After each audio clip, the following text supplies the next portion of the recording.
Thank you. So the City Council special meeting is being held telephonically and virtually in compliance with state executive and legislative actions responding to the COVID-19 emergency. Our special meeting today is to interview several candidates for the Planning Commission. And first up, Murray Williams, welcome. Thank you for joining us tonight.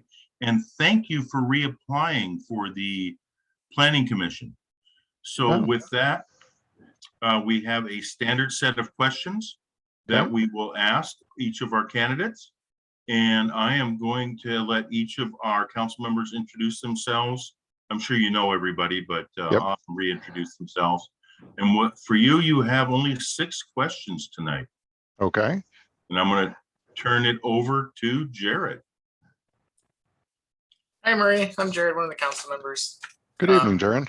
Start you off today with, what do you feel you have accomplished during your time with the Planning Commission? Well, probably the thing that I'm most happy about is the tree code.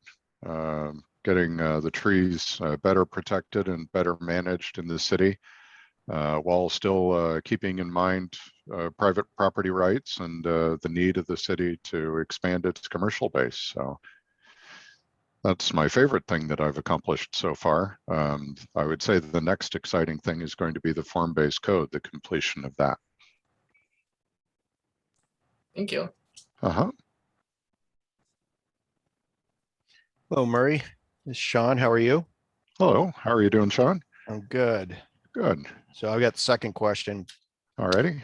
What do you hope to additionally achieve by continuing to participate on the Planning Commission?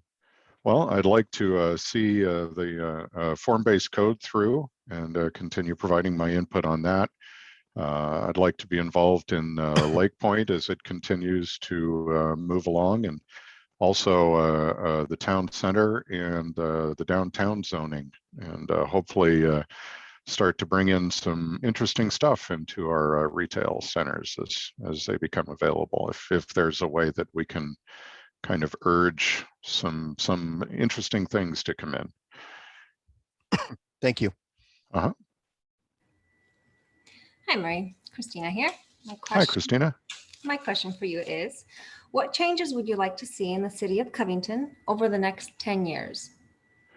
I would definitely like to see some more non-chain things, non-chain businesses come in, if it's possible for the Planning Commission and the City Council to encourage these businesses in some way, or make it easier for smaller businesses to come in and provide some diversity in what's available.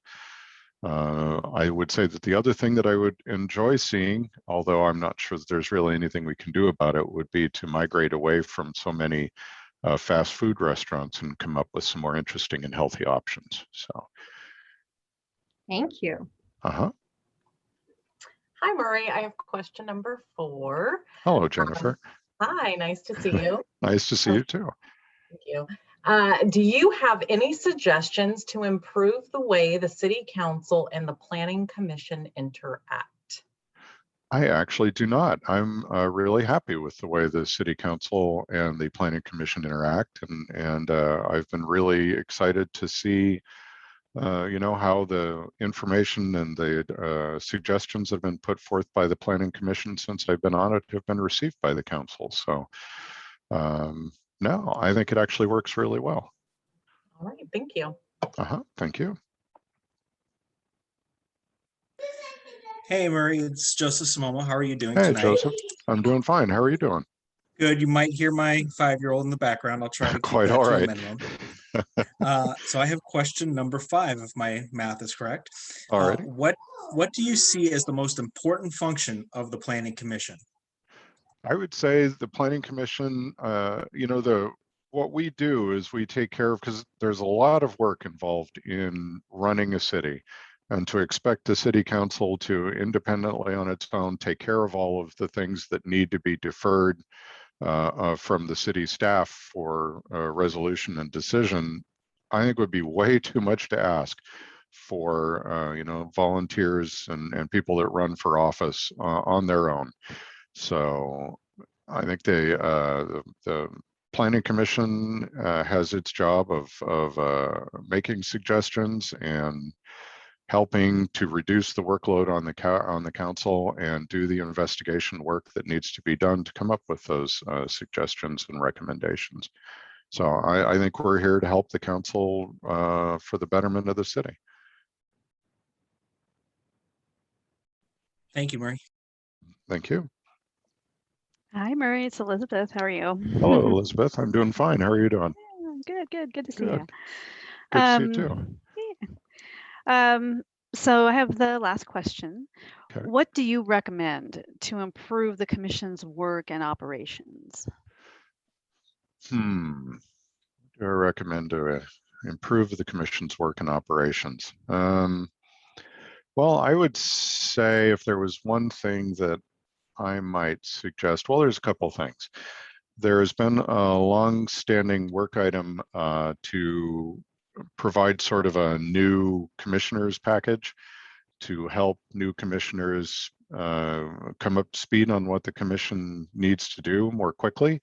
And that's been, I know that it's been behind a lot of other high priority things and it needs to be reviewed by legal.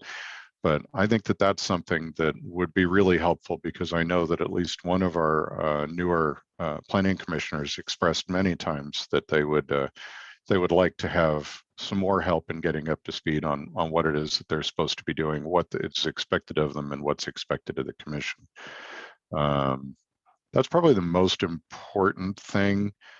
The only other thing I would say, and this has actually been going pretty well so far, would be that some of the things that we have to review are fairly thick documents. So breaking those into smaller pieces, which Ryan's been doing a really good job on, and Jenna had been doing a really good job on before him, is really helpful because again, volunteer and I have only so much time in the week. So the more digestible it is, the more comprehensive a review I can give it and the better I can be prepared to discuss it at the meeting. Does that answer your question? That sure does. Thank you very Good. much. Yeah, I thank appreciate you. it. Mhm. Murray, thank you very much. That is all the questions we have for you. Do you have any questions you'd like to ask of us? Not at this time. And I think that, the communication between our two groups has been pretty open. So I'm pretty comfortable with how things are. Thank you. Well, thank you again for joining us tonight and for reapplying for the Planning Commission. We do have it on our agenda tonight to possibly take action. So you're welcome to stick around if you want. Otherwise, we'll definitely let you know tomorrow. Okay, that sounds good. I have another obligation this evening, so I won't be able to attend, but I'll look forward to hearing how it turns out. Great. Murray, Great. Thank you very much and have a great evening. You as well. Thank you very much for the time and the opportunity. Thanks. Good Thank night. you. Good night.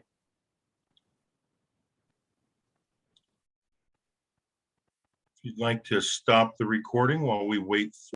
And thank you, Krista. And I'll have each of our council members introduce themselves as they ask their questions. And then once we're done asking questions, if you have any questions for us, feel free to ask. And I'm going to turn it over to Jared. Okay. Hey, Phil, I'm Jared, just one of the council members. First question is, please explain why you were interested in serving on the Planning Commission. Well, I've lived in Covington for 34 years, and I am concerned about the future of Covington, as I'm sure all of you are, and that's why you've chosen to serve on the city council. But I would like to, maybe be part of whatever direction the city does go, and so I am concerned about the future of Covington. Thank you. Hello, Mr. Jones. My name is Sean Smith. I'm also on the council, and I have the second question. What do you hope to achieve by participating on the Planning Commission? Well, I definitely want to see what changes are coming for Covington, and to be part of that possibly going forward. And also there's some things that I see myself in Covington that I, would like to feel that I could possibly, talk to other citizens and possibly represent the citizens, for some changes that they might be coming up in the future. Thank you. Hello, Mr. Jones. This is Christina Soltis, council member. My question for you is, what changes would you like to see in the city of Covington over the next 10 years? Well, I don't know if I can really say that I can, but I do definitely am interested in the city building a city hall, because I think that is a much more better use of tax dollars rather than pay rent. But I'm thankful that the city has gone that direction, and then also the downtown area too, and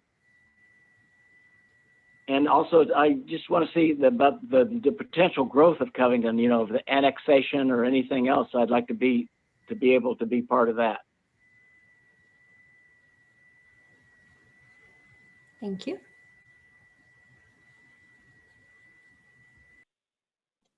Hi, I'm Jennifer Harjahausen, and I have question number 4. Please tell us what skills and qualities you will bring to this commission. Well, I guess probably the strongest thing I have is my concern because one of my kids lives in Covington, and we spend a lot of time in Covington, and so therefore my concern is, the direction that Covington goes. So yes, I really am want to be involved in whatever happens in the future of Covington. Thank you.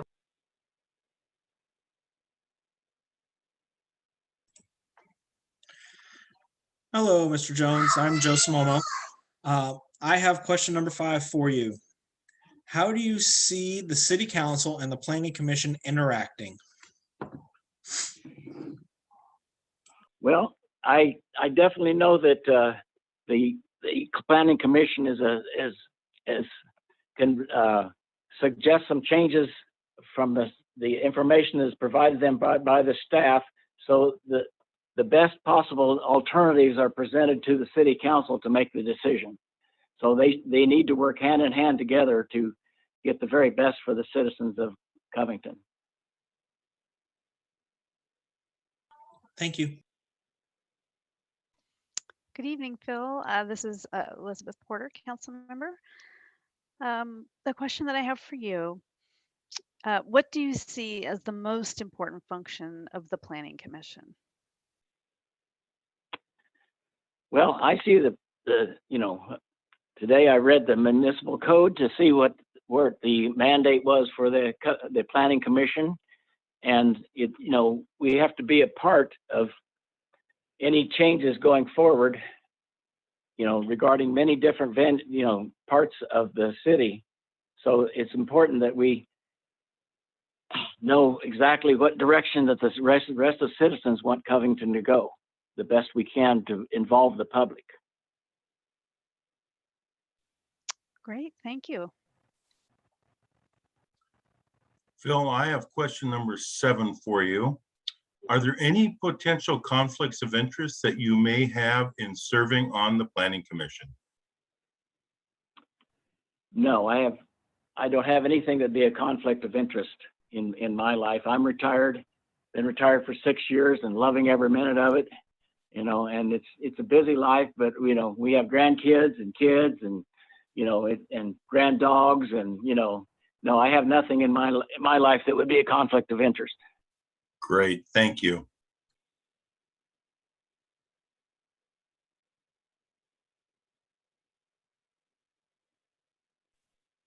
Sean, you have number 8. I was waiting for Jared. Sorry.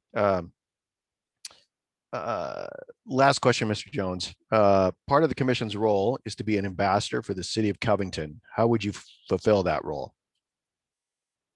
Well, I would talk to all the people that I have come in contact with, and if there's a major project coming up, like Lake Point or something like that, that hear what they have to say, and also possibility of some kind of, the public, because I think it'll be a wonderful thing when we can actually look at each other again and be in the same room. And then that's the best chance of getting some kind of public comment, from people, because I'm sure that very few people are aware of what's going on, because your meetings are, and unfortunately there's a percentage of people that just won't get involved no matter what. But anyway, I just think we try to involve the citizens as much as possible. Thank you. That is all the questions we have for you tonight. Do you have any questions you'd like to ask of us? No, I do not, but I really appreciate the time for this interview, and you have a wonderful meeting tonight. Well, thank you. Goodbye. We do have it on our agenda tonight to take possible action, so you're welcome to stick around. Otherwise, we will definitely let you know tomorrow. Okay, just let me know that tomorrow would be great. So anyway, you enjoy the rest of your evening. Thank you very Goodbye. much. You have a great evening as well. Thank you. Thank you. And since Jonathan is online, Jonathan, would you like to start your interview 10 minutes early, sir?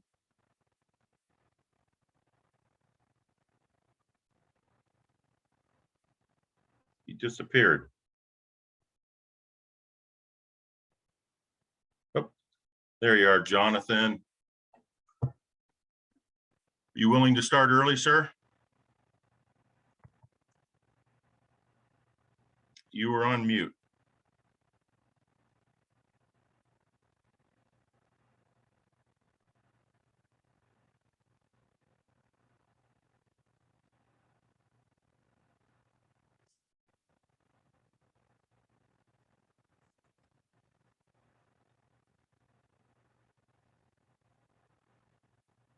Jonathan, are you there?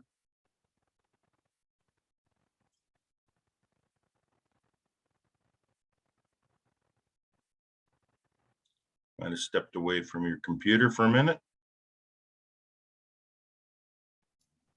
Hello, everyone. I apologize. I Nope. stepped away for a moment. I That's wasn't totally. expecting to be on quite so early. Well, we appreciate you jumping on early. So we have a standard set of 6 questions that we ask all of our applicants who are reapplying. And thank you again for reapplying for the Planning Commission. And thank you for all the work that you've done, sir. And I am going to turn it over to Jared for the first question. Hey, Jonathan. How you doing, Jared? First question is, what do you feel you have accomplished during your time with the Planning Commission? Well, my first exposure with the Planning Commission, the first big thing was, of course, the first Lake Point, which is apparently coming back again. So I'm looking forward to finishing that up. But the thing I'm really happiest with is the tree code and the form-based code. I'm pretty happy with the new tree code. I think it could go a little farther, but I think it's pretty good. I'm really pleased that because since we first put the new tree code in place last year, it's really kind of put a stop to the developers coming in that just want to just cut everything down and, plant a few rinky-dink trees and call it good. Since we put first put the new tree code in about 1.5 years ago, developers who had permits predating that were able to just go in and clear cut their lots, which is exactly what we're trying to stop. It's not that we're opposed to development. We just want to see more of Covington's habitat preserved. And it's better for us. It's better for the community. It reduces crime. It makes people happier. So I'm really proud of the tree code. I would tweak it a little if I could, but I'm pretty good with where we are. Form-based code is exceptionally well written. We spent a lot of time working on that this year. And, just the entire commission just put in a lot of work, and I'm really proud of them all. Thank you. Good evening, Jonathan. It's Sean, I got the second question. What do you hope to additionally achieve by continuing to participate on the Planning Commission? Well, I hope to continue to make Covington a better place to live, a safer place to live, a more prosperous place. I would echo something I heard Murray say earlier, which is I would like to encourage more small business and less chain development. I know that's going to be really difficult, but I think it's an admirable goal. I think the small businesses are what really give the city its flavor. And if we can encourage more of those, we're going to have a more livable, more fun, more vibrant city. Thank you. Hi, John. Christina here. My question is, what changes would you like to see in the city of Covington over the next 10 years? Well, I'd still like to see those high capacity power lines go away, but I don't think that's going to happen. But, you know, maybe we could decorate them or something. That being the case, obviously we're going to see the widening of Kent Kangley, which will help. I think we need to start looking seriously at a pedestrian overpass.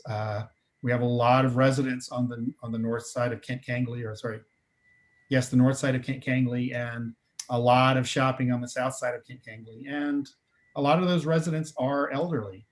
I think we need to start looking at that as a serious possibility. Some kind of way for those people to safely cross Kent Kangley with the expected increase of traffic that's going to be coming from the town center, from all the other commercial development. Thank you. Hi, Jonathan. I have question number 4. Do you have any suggestions to improve the way the city council and the planning commission interact? I don't think so. I think we interact pretty well. We have our annual planning session. It would be interesting to see what happened if we had more than one planning session a year. But I don't think that's absolutely necessary. I do think that we need to make sure that all our commissioners that are coming on board, the newer commissioners come on board, get a little bit of more education in how the commission works with regard to the city council.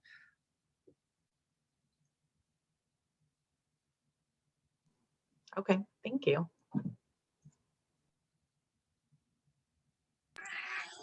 Hey, Jonathan, how are you doing tonight? I am doing very well considering. Good. That's good to hear. So I have question number 5 for you. What do you see as the most important function of the Planning Commission?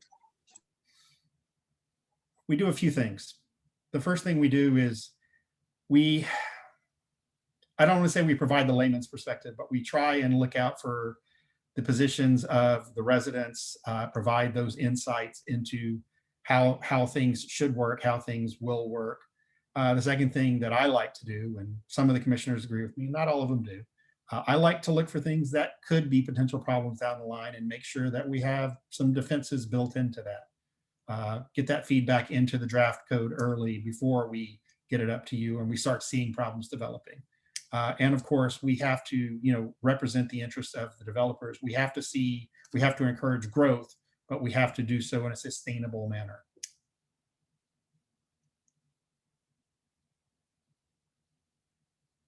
Thank you, Jonathan. Hi, Jonathan. This is Beth. Good to see you. Hello.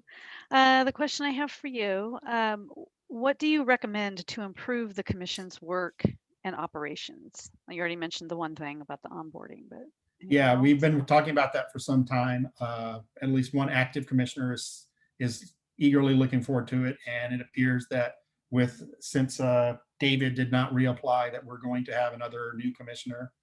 So we really want to make sure those people come on board and become as literate and well-versed in planning as we can make them, as quickly as we can make them. Beyond that, we just need to make sure people feel comfortable and have a discussion, things like that. And one of the huge transformations I've seen since I was first appointed in, I forget, 2014, 2015, was that we went from a very quiet commission to a very active commission. We have a lot of discussion that goes on, a lot of questions. And I think it's a really good thing, because when you have questions, you help educate the other members of the commission, you help, point out issues, you help share the perspectives that you have with the other commission members, and, help everybody see that there's not just one side to things. And I think that just, that onboarding will help that considerably. Great, thank you. Well, thank you, Jonathan. That's all the questions we have for you tonight. Do you have any questions you'd like to ask us? I do not. I will try and stay for the entire meeting. I do have a commitment later that I have to attend. Okay. So depending on Well, how we- late you go, I may or may not be here for the entire time. Well, we do have it on our agenda to take possible action tonight. And if we do, we will definitely let you know tomorrow if you don't have the opportunity to stick around. Well, whatever you decide, I've enjoyed working with the Planning Commission, and I will, continue taking an active interest no matter what happens. Well, thank you very much for reapplying, sir. You have a great evening. Good night, all. Good night. And we can stop recording. I do not see our next applicant. Sounds good. Thank you, Chelsea. And I'm going to turn it over to Jared. Hey Chelsea, my name is Jared, one of the council members. The first question is, please explain why you're interested on serving the Planning Commission. Yeah, nice to meet you. I am interested. I am a fairly recent transplant to Covington from Portland and originally from Spokane. And I have already fallen in love with this area. I'm excited by how much growth and development has been happening. I'm also really want to give back to my community. So I'm grateful to be even considered for this opportunity. Thank you. Good evening, Chelsea. My name is Sean Smith. I'm on the council as well. And I have the second question. What do you hope to achieve by participating on the Planning Commission? Hey, Sean. I hope to represent and, well, listen and hear and represent the best interests of both public and private goals, and just use any skills and assets that I might bring to further develop the community. Thank you. Hi, Chelsea. My name is Christina. And my question for you is, what changes would you like to see in the city of Covington over the next 10 years? Well, again, I'm fairly new to Covington. I would like to see, safety and ease of transportation are two that really jump out to me. I think that these are important. I think there's a lot of families, and there's a lot of families that commute. So I think having safe areas and ease of transportation would be just further along. Those are two things that I already feel exist in Covington, which is one of the reasons I wanted to live here and raise my kids. But just continuing that. Thank you so much. Hi, Chelsea. I'm Jennifer, one of the council members. Nice to meet you and welcome to Covington. Thank you.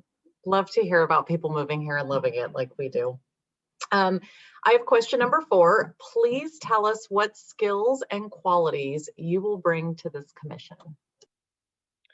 Well, I was thinking about that earlier, and my professional background might be useful, and if I have a background in land use and issues and disputes, and so in my current position also I'm working for the city of Bellevue, and I'm just now kind of touching on some issues that are presented on the advisory side with the land use. So I think professionally I at least would be able to bring some knowledge to this position. I also, in general, I think that I'm perceptive and a good listener, and I think that those are important attributes to bring to this type of a position. Thank you. Thank you. Hi, Chelsea. I'm Joe. I'm on the council. Thanks for being here tonight. Hi. So I have question number 5. How do you see the city council and the planning commission interacting? Well, I see that, the council is going to be making decisions, most likely based on some of the feedback and advice of the commission, hearing what factors are relevant. And so I think that although it's possible that there could be some issues where you kind of butt heads, I think that the goal would be obviously for the benefit of the community. And so I think that sort of relationship likely exists between the two entities. Was that the question? Pretty good answer for that question. Okay, thanks. Thank you again for being here, Chelsea. I'm Mayor Wagner. Oh. Oh, sorry, Beth, it's your turn. I'm jumping you again. Sorry. It's okay. It's totally fine. Hi, Chelsea. I'm Elizabeth Porter, council member. Nice to see you, meet you. Nice to meet you. Yeah. The question that I have for you, what do you see as the most important function of the Planning Commission? Well, there's probably quite a few. I guess the overarching theme would be to understand effects of different policies and be able to see maybe how they play out and considered multiple the various factors that go along with that and kind of advise accordingly. Great, thank you. Sorry about that. I have question 7. And are there any potential conflicts of interest that you may have in serving on the Planning Commission? Yeah, I thought about that, and I talked to my direct supervisor, the deputy city attorney at Bellevue, and no, I don't believe so. I also I can't remember the person's name who set up the interview, but she also spoke to the Covington city attorney, and there was no direct conflicts that we saw, and it was more recuse myself if something does come up. Perfect. Thanks, Chelsea. Hmm. All right, Chelsea, I have the last question. Part of the commission's role is to serve as an ambassador for the city of Covington. How would you fulfill that role? Well, again, being perceptive and listening, understanding all facets of an issue, I think, and really representing the community. I think that that's what it takes to do that. And so that's how I would be an ambassador. Thank you. Well, thank you, Chelsea. That is all the questions we have for you tonight. Do you have any questions you'd like to ask of us? Well, yeah. What are you looking for in a candidate for this position? And what are the expectations? Well, I think the expectations, it's a lot of work. Drinking from a fire hose, which reading your application, you're used to doing that. And, but it's being fair, open-minded, and bringing what you feel is best for Covington. But we have 3 members on our council that were on the Planning Commission. So Sean, Jennifer, or Beth, would either of you like to add anything to that? I would just say, coming to the meetings prepared and ready for dialogue is probably the most important thing. You do get pretty significant packets, but as the mayor mentioned, you are, by profession, very used to reading lots of paper. So that's essentially what it is, reading it and discussing it with your fellow commission members and coming together in a collaborative way to then advise council. Okay. Yeah, I think I'd reiterate what Councilmember Hartshausen said, and also making sure that you're interacting with your fellow residents, community, people in the community to get those different perspectives so that you can bring those back to the Planning Commission as you're going through those discussions. And it sounds like, you obviously, you pointed out being a good listener and perceptive and being able to connect with people. So I think having that Right. is something that we like to see. Okay.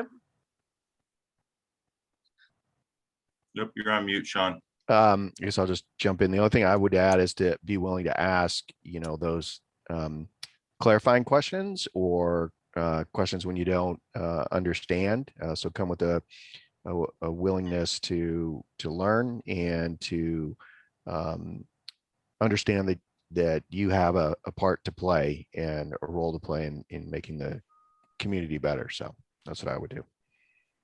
Okay. And when do you plan on making a decision? So we have it on our agenda tonight to possibly take action this evening. Okay. You're welcome to stick around for the council meeting. It starts at 7, but if you're not available to stick around, we will definitely let you know if any decision is made tomorrow. Okay, I appreciate that. Thank you. You bet. Any other questions, Chelsea? No other questions. All right. Well, thank you again for applying and thank you for attending tonight. We really appreciate it. And you have a great evening. Oh, I'm sorry. One other Yes. question. Would I just stay on this Zoom link for the 7 p.m. meeting? Yes. Okay. Yep. I'll put myself on mute and close my video. Okay. Okay. Thanks, Chelsea. Thank you, guys. You bet. Bye. You can turn the recording off and we have. Thank you. Good evening, everybody, and welcome to the Covington City Council regular meeting for Tuesday, August 10th. This City Council meeting is being held telephonically and virtually in compliance with state executive and legislative actions responding to the COVID-19 emergency. With that, I'll call this meeting to order. And Krista, if you could please call the roll. Yes, Councilmember Kokol. Here. Councilmember Soltis. I'm here. Councilmember Herjehausen. Present. Councilmember Simomo. Present. Councilmember Porter. Present. Mayor Pro Tem Smith. I'm here. Mayor Wagner. I am here. You have a quorum, Your Honor. Thank you, Krista. And if everybody could please rise and join me in the Pledge of Allegiance. I pledge of allegiance to the flag of the United States of America and to the republic for which it stands, one nation, under God, indivisible, with liberty and justice for all.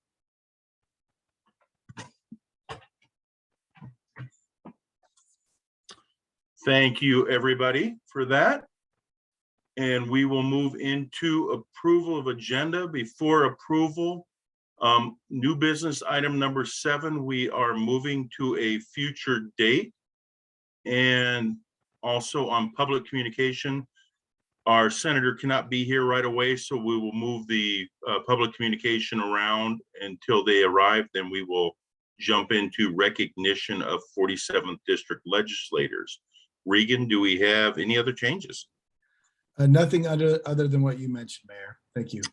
Thank you, Regan. I would look for a motion to approve the amended agenda. So moved. Second. It's been moved by Christina and seconded by Jennifer to approve the amended agenda. I will call for a roll call vote. Jared, how do you vote? Aye. Excuse me, Sean, how do you vote? I didn't hear Sean, sorry. Aye. Thank you. Christina, how do you vote? Aye. Jennifer, how do you vote? Aye. Joe, how do you vote? Aye. Beth, how do you vote? Aye. I vote aye. The amended agenda has been approved. Let's move into recognition of our new police chief. As you know, Chief Megan Roberts has just been newly selected. Is Megan with us tonight? I do not see her. I will go ahead and resend her panelist invitation as well, in Okay. case she's able to join us. Then I will come back to her. Let's move on to our first of two proclamations. And I see that Sarah Stevenson is joining us tonight. Thank you for joining us, Sarah. And I will read this proclamation. This proclamation, whereas there has been a 24% increase in childhood cancer cases in the past 40 years, making it the leading killer of children by disease. And 2/3 of those that do survive will face long-lasting chronic conditions as a result of treatment. Thank you, Krista. And whereas 1 in 285 children will be diagnosed with cancer by their 20th birthday, of which 80% of cases will have already metastasized and spread to other parts of their body. And whereas the causes of childhood cancer are largely unknown, and more studies are needed to understand which treatments work best for children, as cancer treatment for children often must differ from traditional adult treatments to take into account children's developmental needs and other factors. And now, therefore, we, the City Council of the City of Covington, do hereby proclaim the month of September 2021 to be Childhood Cancer Awareness Month in the City of Covington, as Covington is a caring city with a community that strongly supports children and families. And with that, it's an honor to proclaim this for September 2021 for Childhood Cancer Awareness Month. It's a shame that children are developing cancer, well, anybody developing cancer. So I'd like to turn this over to you if you would like to say anything. Sarah, as we hand this, I wish I could hand this proclamation to you in person, but we're doing with everything that's going on right now. I can virtually hand it to you. Is there anything that you'd like to add? Yeah, can you guys hear me? Yes, we can. Thank you. Perfect. Yeah, so I am Sarah. This is Jack right here. He is 10 right now, but he was diagnosed with leukemia when he was 6 years old, which is the national average age that kids get diagnosed with cancer is 6. And he finished in November of 2020. So to treat leukemia is 3.5 years of treatment that he took chemo every single day, because the treatment is so archaic. There isn't enough funding for new research to be done for childhood cancer. So it's extremely important that we're getting cities in the state of Washington and other states to acknowledge childhood cancer, proclaim, September as Childhood Cancer Awareness Month, so that we can bring up the awareness. And so it's extremely important to us. And I grew up in Covington all my life, and I'm very grateful that you guys did this. So thank you. And thank you for being here, and congratulations on succeeding through your treatments there, young man, as I see he walks off. So congratulations, sir. And you got one of the best chips on your shirt there. That's good too. Sarah, thank you both. Thank you all for being here tonight, and we greatly appreciate it. We'll make sure you get a copy of this proclamation. Have a great evening. And I see that our new police chief has joined us tonight. And Megan, I would like to introduce you as our new police chief. Megan grew up in the Kent area and graduated from Kent Meridian High School in 1996. After graduating from Kent Meridian, she attended Central Washington University, go Wildcats, and graduated with a degree in political science in 1999. While attending Central Washington University, she volunteered as a domestic violence advocate at the local shelter and eventually became a reserve deputy with the Kittitas County Sheriff's Office. Megan was hired full-time by the King County Sheriff's Office in 2000 and has worked several different assignments for King County Sheriffs, while including patrol in the White Center Skyway area and as a detective for the Maple Valley Precinct and the Metro Transit contract. Megan was promoted to sergeant in 2012 and has worked both as a patrol sergeant and as the department coordinator for training of all newly hired deputies. Megan accepted a position with the Covington Police Department in 2019 and worked closely with Chief McCurdy until his retirement last month. And I just want to say, Megan, congratulations. It is going to be an honor working with you as our new police chief. And is there anything that you'd like to add? Thank you very much, Mayor. I really appreciate the opportunity, and I really look forward to serving the community of Covington. And I had a cousin actually remind me of an interesting little tidbit this afternoon that my grandmother actually taught at the Covington Elementary School that is the police department is housed at now. And my mother actually taught there as well. It was her first job right out of college teaching at that school that we're now housed in. So I think it's really cool that things have come full circle, and I'm really glad to be serving a community that I've grown up and around, and it's a great opportunity, and I've really enjoyed working with the council and everybody in the city, and I'm looking forward to doing a lot more of it. Thank you very much. Well, thank you, Megan. And if everybody'd like to join me in a round of applause for congratulating and welcoming Megan Roberts as our new Covington Police Chief. Welcome. Thank you very much. And with that, we'll move into our second of two proclamations. And I see that we have Kathleen Murphy here from King County Department of Community and Human Services. And I have a proclamation for that. I'll wait till you get it up, Krista. Sorry, I rushed things. Thank you, Krista. I have a proclamation.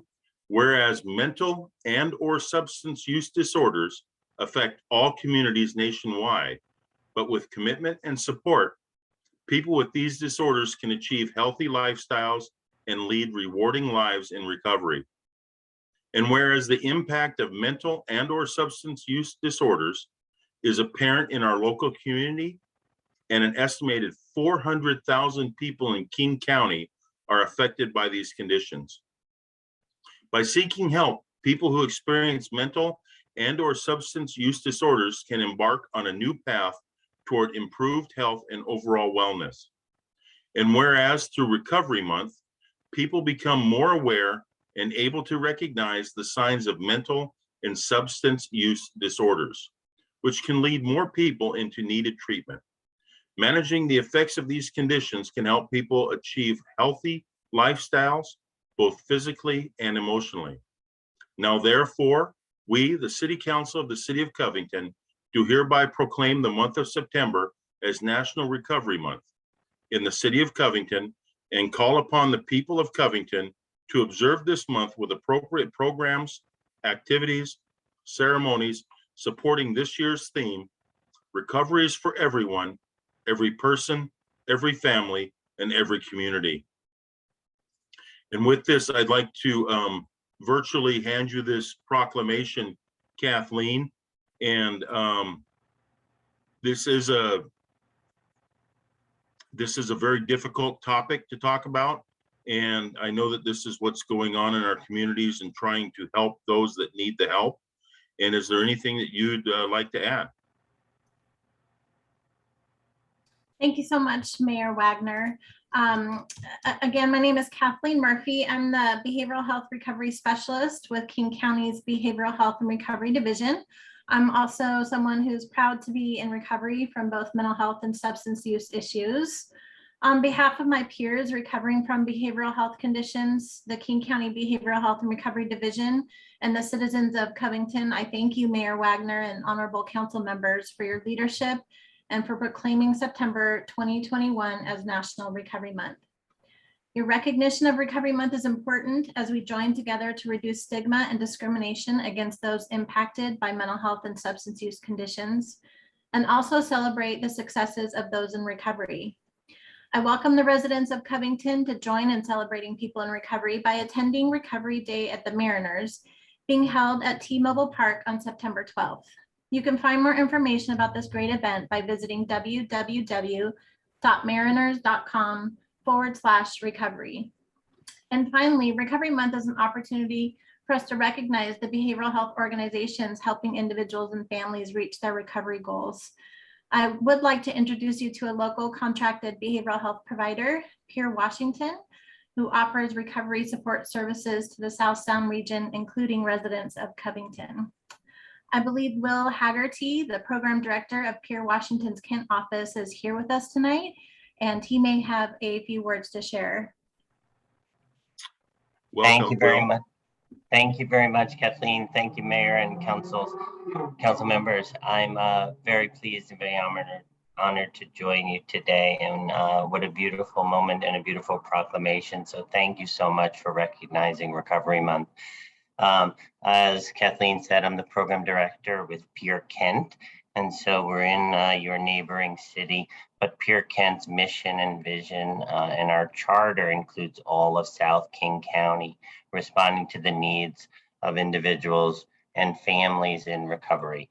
And so we offer some very specific and free of charge services, including recovery coaching and support groups, which are peer-led, housing and employment services, support services, and some resource and referral services as well. Our building is located in downtown Kent, and we're open 7 days a week from 11 to 7.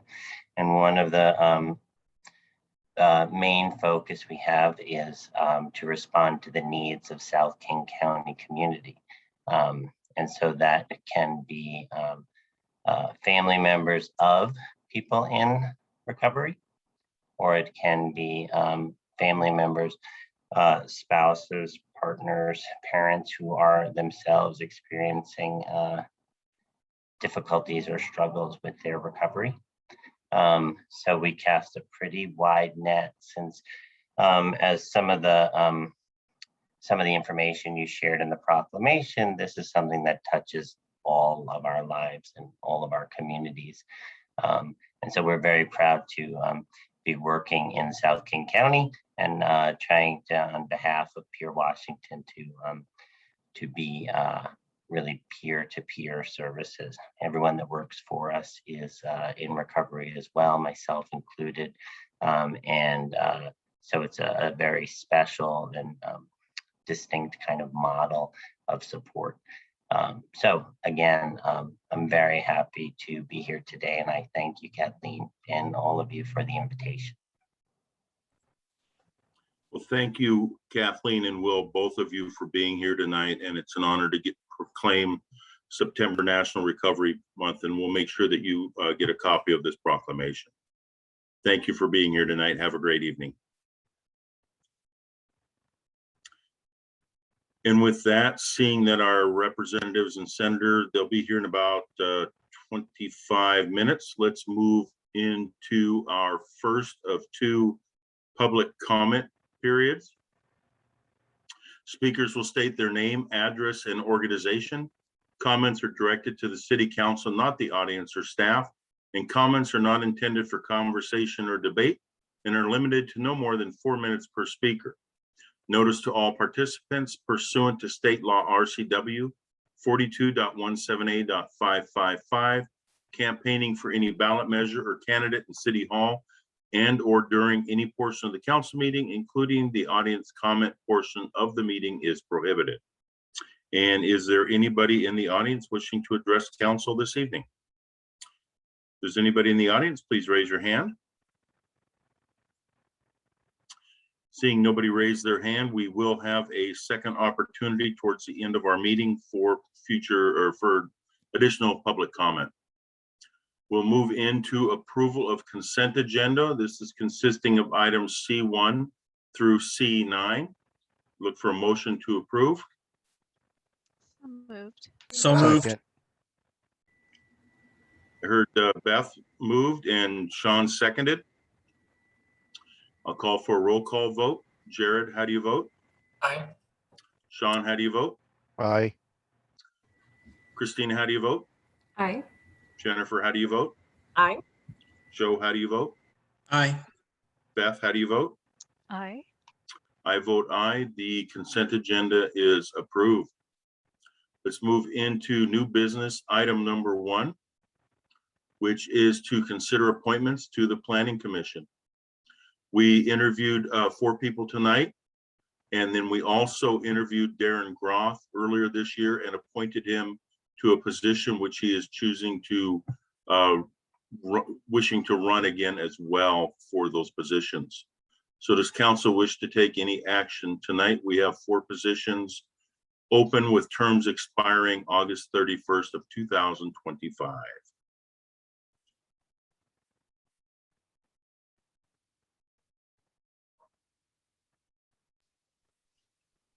I would like to motion to, to appoint Murray Williams to fill an opening on the Planning Commission with the term expiring on August 31st, 2025. Second.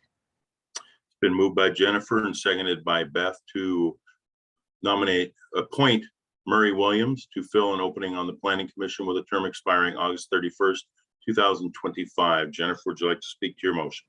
Yes, Murray has been serving on the Planning Commission and done a great job with the tree code, and I look forward to hearing about form-based tonight. He's really passionate about the work that they've been doing and has a desire to keep serving, and having served with him when I was on Planning Commission, he's a great fit for that group and has done a great job for Covington. Thank you, Jennifer. Beth, would you like to speak to your second? Yeah, I just appreciate Murray reapplying, and like Councilmember Harchelson said, he's done such a fabulous job in the years that he's been on it, and I appreciate him having the courage to ask tough questions and speak up in a respectful way so that the best decision can be made. Thank you, Beth. Anybody else wishing to speak for or against the motion? Seeing nobody raise their hand, it's been moved and seconded to appoint Murray Williams to fill an opening on the Planning Commission with a term expiring August 31st, 2025. I'll call for a roll call vote. Jared, how do you vote? Aye. Sean, how do you vote? Aye. Christina, how do you vote? Aye. Jennifer, how do you vote? Aye. Joe, how do you vote? Aye. Beth, how do you vote? Aye. I vote aye. It is unanimous to appoint Murray Williams. Does council wish to take any further action tonight? I'd like to move that we appoint Darren Groff. So an opening on the Planning Commission with the term expiring August 31st, 2025.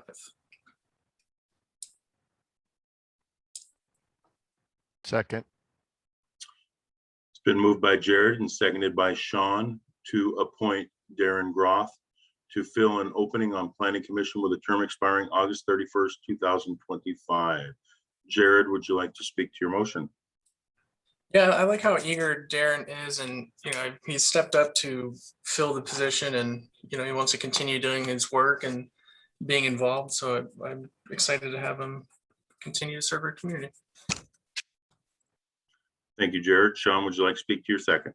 Yeah, and I just agree with that. I've been impressed with Darren's willingness to get involved, his desire to help Covington, and I guess the experience he brings as well. So yeah, I appreciate him volunteering for the commission. Thank you, Sean. Is there anybody else wishing to speak for or against the motion? Seeing nobody, it's been moved and seconded to appoint Darren Groff to fill an opening on the Planning Commission with a term expiring August 31st, 2025. I'll call for a roll call vote. Jared, how do you vote? Aye. Sean, how do you vote? Aye. Christina, how do you vote? Aye. Jennifer, how do you vote? Aye. Joe, how do you vote? Aye. Beth, how do you vote? Aye. I vote aye. It is unanimous to appoint Darren Groff. Does council wish to take any further action tonight? Yeah, I'd like to move to appoint Jonathan Ingram I'll second that. fill an opening. Okay, it's been moved by Beth and seconded by Christina to appoint Jonathan Ingram to fill an opening on the Planning Commission with a term expiring August 31st, 2025. Beth, would you like to speak to your motion? Yeah, thank you, Mayor. Obviously, Jonathan's been on the Planning Commission for what, 5 years, and has done a lot to bring different perspectives. Again, not afraid to ask tough questions, to thoroughly look at the materials that are presented. Certainly passionate about Covington, and I think his experience on the Planning Commission itself is good to have that and have some stability there. Thank you, Beth. Christina, would you like to speak to your second? Sure. Just in echoing Beth and saying that I think Jonathan has been a strength to the commission, definitely an asset, and has the time, has the capacity for it, loves to do what he does. I think he belongs there.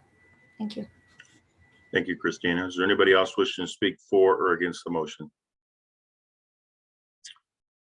It's been moved and seconded to appoint Jonathan Ingram to fill an opening on the Planning Commission with a term expiring August 31st, 2025. I'll call for a roll call vote. Jared, how do you vote? Aye. Sean, how do you vote? Aye. Christina, how do you vote? Aye. Jennifer, how do you vote? Aye. Joe, how do you vote? Aye. Beth, how do you vote? Aye. I vote aye. It's unanimous to appoint Jonathan Ingram to fill an opening on the Planning Commission. Does council wish to take any further action tonight? I'd like to move to appoint Chelsea Thorne to fill an opening on the Planning Commission with the term expiring August 31st, 2025. Second that. It's been moved by Jennifer and seconded by Christina to appoint Chelsea Thorne to fill an opening on the Planning Commission with a term expiring August 31st, 2025. Jennifer, would you like to speak to your motion? Yes, I think Chelsea would be a great addition as a new resident who's excited about the growth and potential that we have here in our city. Chelsea also described herself as perceptive and a good listener. She has experience with land use issues and permits, and her profession by nature suits her well to read through the large volume of documents that Planning Commission is responsible for educating themselves with. So I think she'd be a great addition to the team. Thank you, Jennifer. Christina, would you like to speak to your second? Sure. I just believe that this commission fits her like a glove as well. Beyond her professional experience, the fact that she is new to Covington and is diving in immediately to become a part of the community. She wants to represent the community. I just think she'd be wonderful. Thank you. Thank you, Christina. Is there anybody else wishing to speak for or against the motion? Seeing no one, it's been moved and seconded to appoint Chelsea Thorne to fill an opening on the Planning Commission with a term expiring August 31st, 2025. I'll call for a roll call vote. Jared, how do you vote? Aye. Sean, how do you vote? Aye. Christina, how do you vote? Aye. Jennifer, how do you vote? Aye. Joe, how do you vote? Aye. Beth, how do you vote? Aye. I vote aye. Is unanimous to appoint Chelsea Thorne to the Planning Commission. Thank you all very much. And has our representatives? Nope. So let's move into a new business, item number 2, which is to consider an ordinance regarding downtown development and adoption of a form-based, actually, before we move into this, Regan, can I ask you a question about the representatives and senators with this being a large item? Yeah, I was going to suggest that maybe we move down to new business item 4. Okay. And then, because they should be getting on in the next 15 minutes or so, and then we can do this as agenda item 2 will take some time. Okay, perfect. Thank you. So let's move into new business item number 4, which is the 2021 second quarter financial report. Turn this over to Casey. Thank you, Mayor, Council. Krista, am I able to share my screen? Yes, you should have permission to. All right.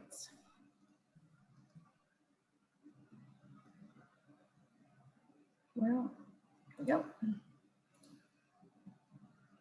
All right, everybody see me? Or see the screen? Yes. Okay, perfect. All right, so just starting off second quarter reports, just the general summary that I usually do just by fund. For the general fund, total revenues through second quarter at 54% of budget. So again, at this point in the year, we assume we'll be right about 50% halfway through.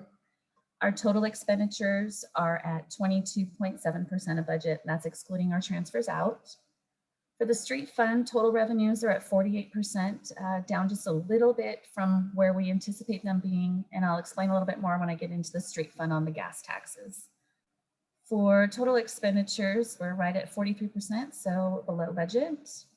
For development services fund, so the revenues and expenditures look a little funky in this fund. And I don't know if you'll remember from my first quarter report, but right at the end of the year with the auditors, we had a change on how we presented our school impact fees and our fire impact fees. So those are now considered a revenue and an expenditure, and they didn't make it in the budget process. So that's why these look a little funny. But if I remove those, the revenues for development services through second quarter are actually at 116.7% of budget without the mitigation revenues in there. So they have already exceeded their budget for the entire year. They've already brought in more. On the expenditure side, again, if I remove those mitigation fees, we're at 42.7% of budget. So again, underneath where they should be right now. For the swim fund, we're at 55.1% of budget, right where we should be, and total expenditures are 33.6%. So if we're looking at property taxes through second quarter, we received $1,550,000. And we've received actually 52% of our levies so far. Again, those came in April and May. So we've received our first half of our property tax payments. So we're right where we should be. For real estate excise taxes, we're really having a banner year with our real estate excise taxes.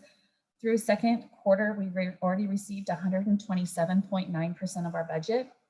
And just a little bit of comparison, the same time last year, there were 47 new homes sold, and this year we've sold 85. And last year we sold 136 existing homes, and this year we sold 200. So it's really had seen an uptick in sales.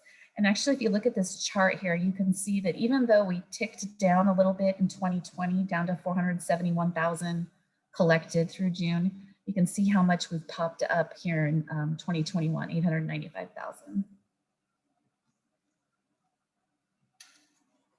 So the other thing I was going to mention, sorry, let me go back up here. For the real estate excise tax is actually, because we're having such a good year, what this means for us is the real estate excise taxes are used to pay our long-term debt funds, our bonds, our Public Works Trust Fund loan, and our 2016 bonds. And what this means is generally we have a general fund portion that has to go towards paying off that debt because sometimes we don't bring in enough real estate excise tax. This year we've brought in so much that we're not going to need to do the $240,000 general fund transfer that we have budgeted for this year.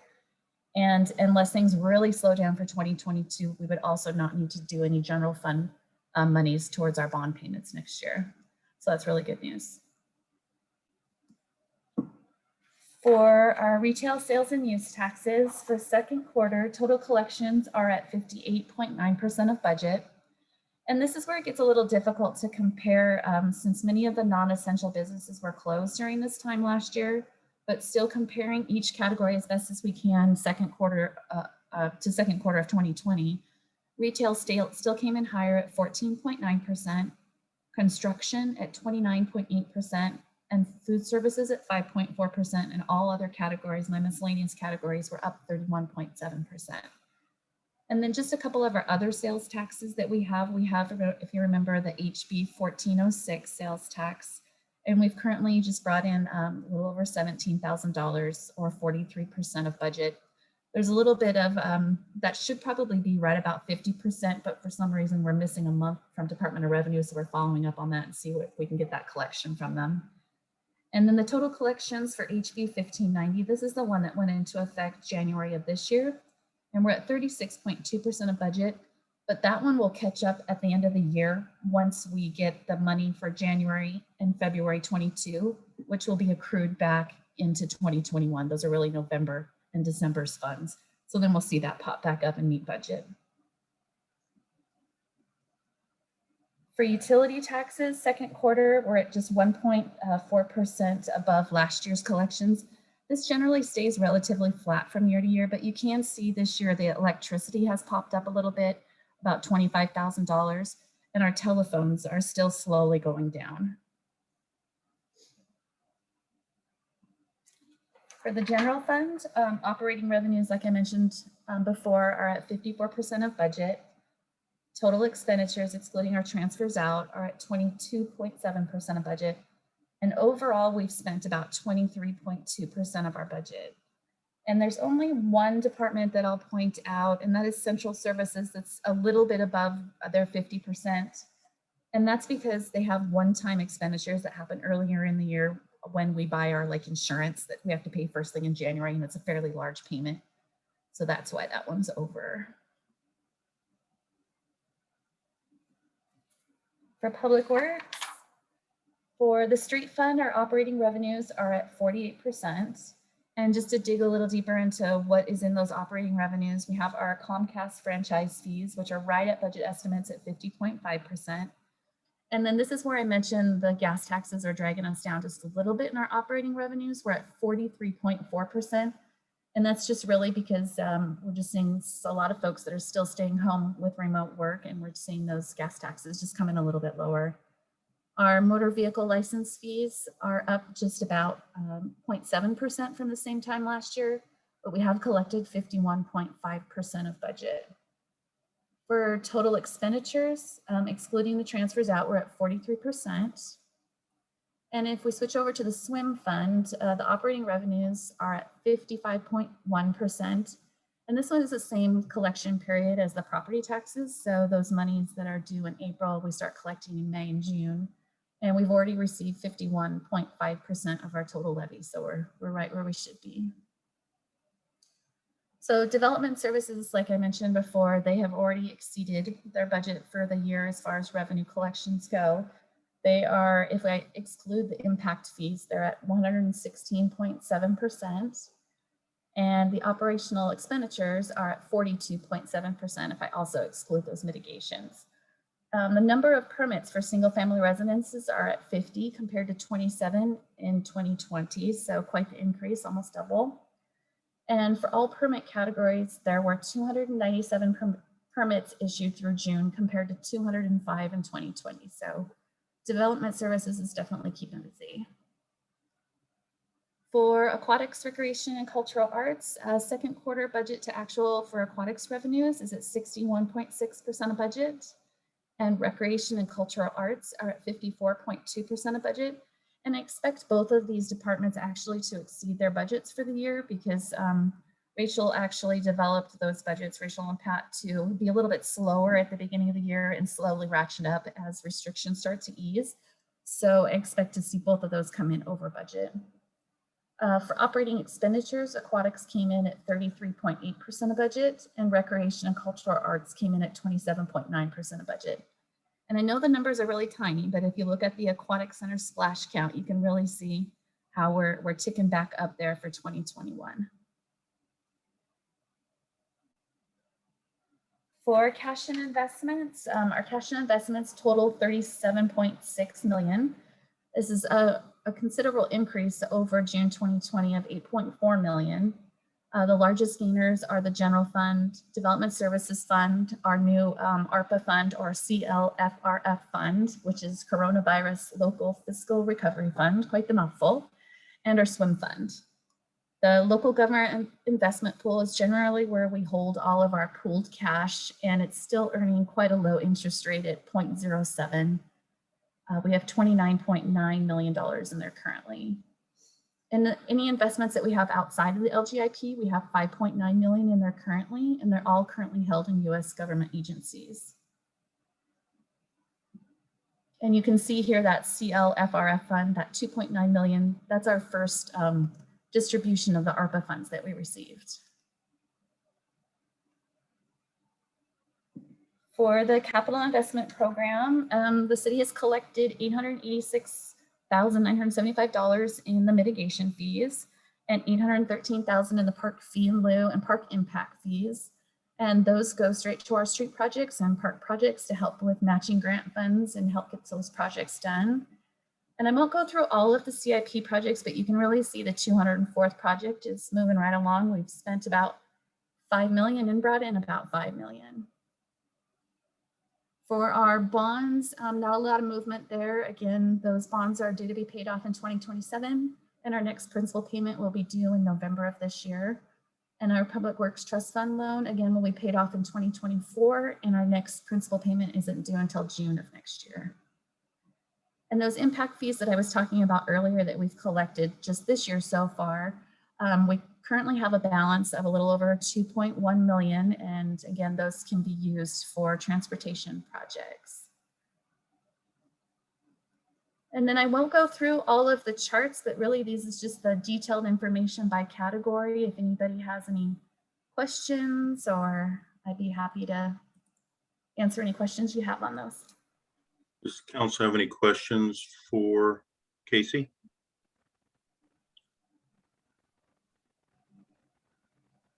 Casey, thank you for a very good report. I really appreciate you giving us a quarterly update on a regular basis and keeping us informed of where our finances are for the city. Thank you to you and your entire team. Thank you. Let's see. I see that Representative Entenmann has joined us. I don't see Pat or Senator Dosh yet. I just got word that Senator Dosh should be here in the next 5 or 7 minutes, so may want to just go on to item 5. Okay. That will work. Then council, let's move on to new business item number 5, which is to discuss the selection of citizen and honorary citizen of the year. And I see that we were emailed out a list of nominations for honorary citizen of the year and citizen of the year. I see Carla is on, or she was with us. There you are, Carla. Is there anything you'd like to say before we get started, Carla? Just that this is an annual practice that you guys do, and we don't have our typical Covington Days event to honor these folks. So we'll do that at a future council meeting. Hopefully they'll be able to join us, and then maybe we can do that at the tree lighting in December. Perfect. Thank you, Carla. So if council would like, let's start with the honorary citizen of the year nominations. We have Josh Lyons. Well, would council like me to read each of these nomination summaries, or I can just go through the names? We have Josh Lyons, Justin Vandlenschut, Karen Brown, who was our honorary citizen of the year back in 2017, Jim Zuck, and Carol Cowan. Does council wish to make any nominations for honorary citizen of the year? I would like to nominate Justin Vandlenschut.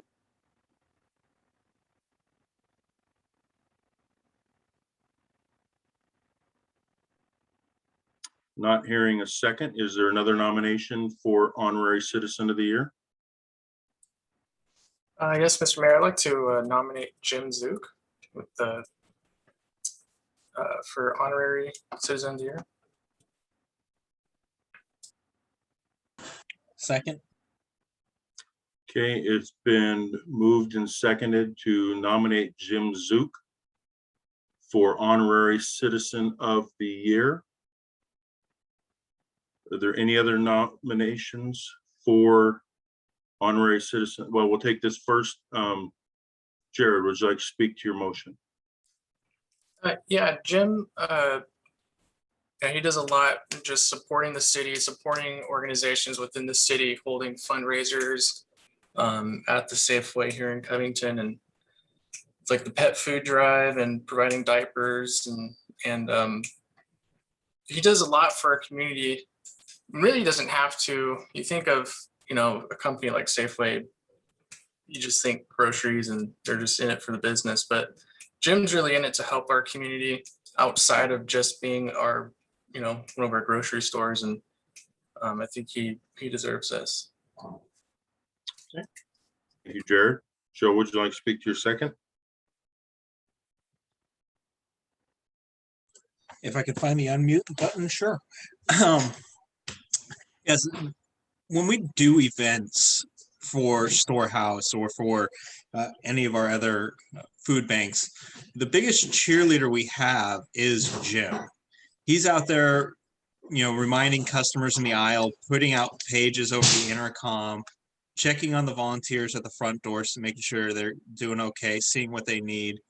But he's adamant about helping the community that he works in, and I think that's something we look for in our honorary citizen and in our citizen of the year. And I think he would be a great person to get the title of honorary citizen. Thank you, Joe. Is there anybody else wishing to speak for or against the motion? Okay, seeing no one else speak up, I will call for a roll call vote. The motion is to name Jim Zuck as Covington's Honorary Citizen of the Year for 2021. Jared, how do you vote? Sean, how do you vote? Aye. Christina, how do you vote? Gladly, aye. Jennifer, how do you vote? Aye. Joe, how do you vote? Aye. Beth, how do you vote? Aye. I vote aye. It is unanimous to name Jim Zuck as the Covington's Honorary Citizen of the Year for 2021. Moving into Citizen of the Year nominations, we have Terry and Stephanie Thomas, Jonathan Ingram twice, and Mark and Stacy Shu 3 times. Look for a nomination from the council. Mr. Mayor, Yes, Sean. I'd like to nominate Mark and Stacy Shu. Second. It's been moved and seconded to name Mark and Stacy Shu as Covington's Citizen of the Year for 2021. Sean, would you like to speak to your motion? Yeah, thank you, Mr. Mayor. I was impressed by the nominations and the fact that we did receive 3 of them and all were glowing. You know, these are the type of people, they move to Covington, they start their business. Well, they start their business and they also move here to establish roots. You know, these are the types of people, types of residents that we want in Covington, that actually not only put their money where their mouth is, but actually move physically here as well. So I appreciate the fact that they're also invested in giving back to the community, not only running a business, but actually getting invested in working to make us a better place as well. So thanks. Thank you, Sean. Jared, would you like to speak to your second? Yeah, I just want to reiterate everything that Sean said. And when COVID first happened, as just a community member, I reached out to a few different businesses in the community to help give back to our grocery workers, to our nurses and doctors. And they were the first ones to say, absolutely, let me help. And I just appreciate their heart and dedication to our community. Like Sean said, they really put their money where their mouth is, and they love giving back to our community. Thank you, Jared. Is there anybody else wishing to speak for or against the motion? I would like to speak in favor. Yes, Jen. They are constantly donating to our community. I mean, like Jared was just mentioning, it made me think this volunteer opportunity that I've been working on for quite a while, and they participate as well. And it's not something that they shout from the rooftops. They serve humbly, and I am always one for kind of pushing those people into the spotlight so that we can all see them and all the goodness that they're putting out in the world. And I think that they're great examples of that. And this is not the first time we've seen their name pop up on these nominations. And to see it on here 3 times, that says a lot. The people are ready. Thanks, Jennifer. Anybody else wishing to speak for or against the motion?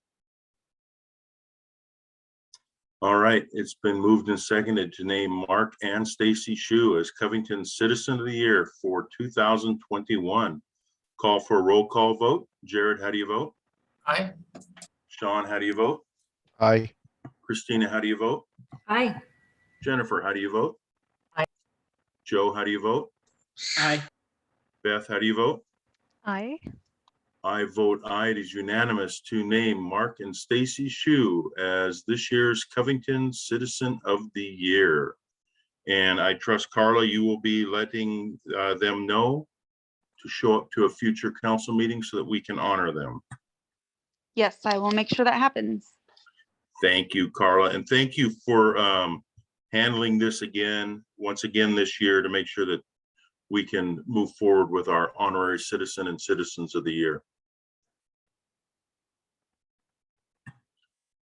With that, I see that we have Senator Doss and Representative Entenmann with us. I don't see Representative Sullivan.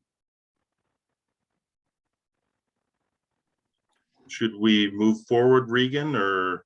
Mayor, he may be the person that has phoned in, and maybe we can find out who that is. That might be Representative Sullivan. Is that you, Pat?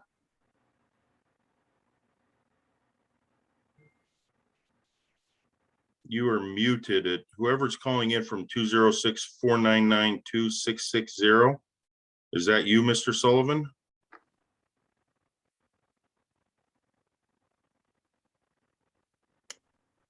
I guess not. Okay.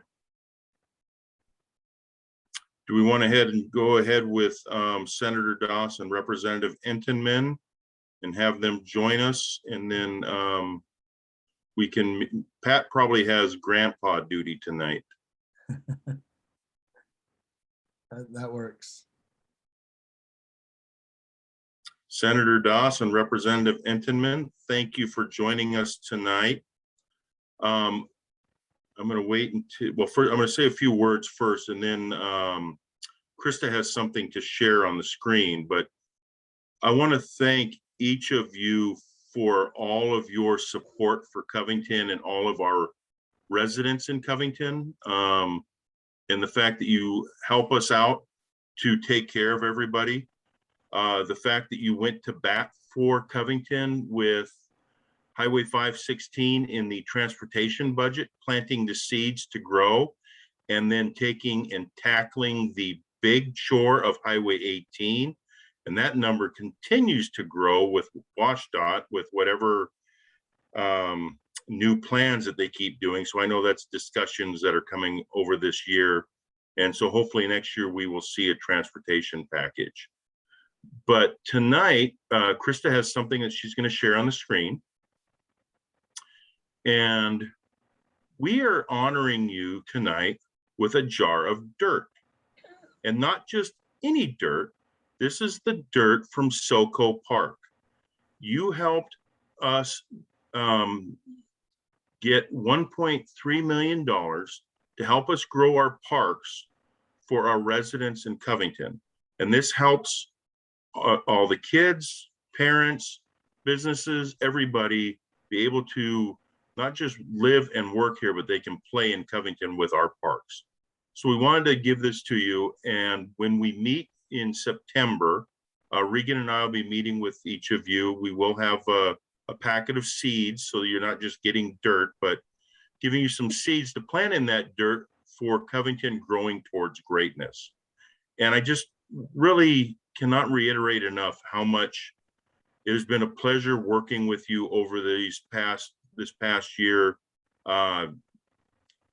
Whether, you know, I know you've been busy, I've left messages, and you will get back to me with either text or actually calling me back with questions and appreciation. So I just really appreciate everything that you do. And I don't know if there's anything that you would like to say before I continue going on, or if council has anything they'd like to say, but I'll turn it over to Representative Endemann or Senator Doss if you'd like to say anything. Yeah, hello everybody. So lovely to see all of you. Hopefully the next time we can meet in person. It's an honor. It's a great honor to represent Covington as part of part of the District 47. And I'll tell you that working with Regan and Mayor Wagner is just such a delight. Y'all get back to us, you give us clear direction on what you need and what you want. And when something is, there's a bill that is going to affect the city. And so we really appreciate your openness. You're willing to reach out and stay in close contact and to be a partner with us. That's really how it works. We have to be partners with each other to make sure we are always centering Covington to continue to do great things. And a shout out to Holly and Brianna, the lobbyists for Covington, who really do keep us posted day to day on what's needed. So thanks to the whole team. We got it done and we're excited to continue the work. Thanks, Senator Doss. Thank you. I'd just like to say, first of all, thank you for a unique gift. It is one that will stick out. And I'm looking forward to planting those seeds and helping Covington to grow. It is an honor to represent this community in the legislature. And I just want to say thank you for recognizing and acknowledging the hard work that we do. I appreciate it. And thank you. I mean, last year we gave you gifts of little cars and trucks to move the dirt. So this year we're giving you the dirt from one of our parks. I don't know is that Brianna or Holly that's on the line, if they have anything they'd like to add. I mean, our great lobbyists who help Covington with meeting with our representative and senator. Hi everyone, Holly Kochi here. I'm here in the background lingering and hearing you all, and really appreciate Senator Doss and Representative Entenmann taking the time tonight to just share some thoughts and appreciation for both of you very much. Thank you. And thank you, Holly, for being here. Does council have anything they'd like to add? They're doing a great Sean. job. Yeah. And thank you very much for all your hard work. I know this last session was a doozy for sure. So thank you. Right, Senator Doss and Representative Endemann, thank you again for all of your hard work representing us. Like Beth and Sean said, that we know it's been a very difficult 2 years running things for us and maintaining some civility. So we appreciate all the hard work that you do. And I look forward to meeting with you in September, I think September 7th and September 8th. So I will see you in September. Have a great rest of your August. Have a great evening. Thank you again for showing up tonight. Thank you, of course. Thank you so much. Bye, everyone.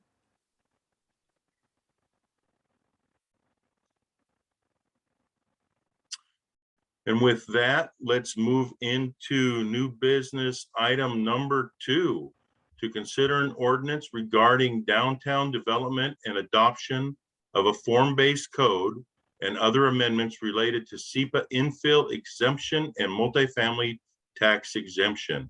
I'm going to turn this over to Ryan. Thank you, Mr. Mayor, members of the Covington City Council. Ryan Herman, planning manager for the Community Development Department. It is my pleasure this evening to provide you with an ordinance and with some code amendments for the downtown zoning districts related to the form-based code. Mr. Mayor, you said it exactly right earlier. Covington is growing towards greatness, and this is one of those steps in that direction. So in 2020, the city of Covington initiated a community-based process that was intended to update our understanding of the economic trends in downtown Covington, put in place a new form-based code that supports Covington's downtown vision as a compact and pedestrian-friendly business district, a new code section that exempts certain types of downtown construction for environmental review as allowed by the State Environmental Policy Act, and recommendations for infrastructure improvements and expansion needed to support the growth of downtown. So this was a very long process, and we had quite a few community outreach events and time in front of the Planning Commission. This was vetted quite thoroughly through the process, and we actually have support from the Department of Commerce, as we may be one of the first jurisdictions to have completed this process successfully. So with that, I would like to introduce our presenters this evening. We have where are you? Bob Bangford with Makers. We have Scott Bonjukian with Makers, and we have Lisa Greeter with Burke, and they're going to present kind of an overview of the whole process and everything that we went through. And at the end, we'll provide a recommendation to council. So with that, Bob, would you like to share your screen and start the presentation? Great. Thank you, Ryan. Good evening, Mayor Pro Tem and council members. Let me share my screen, so bear with me.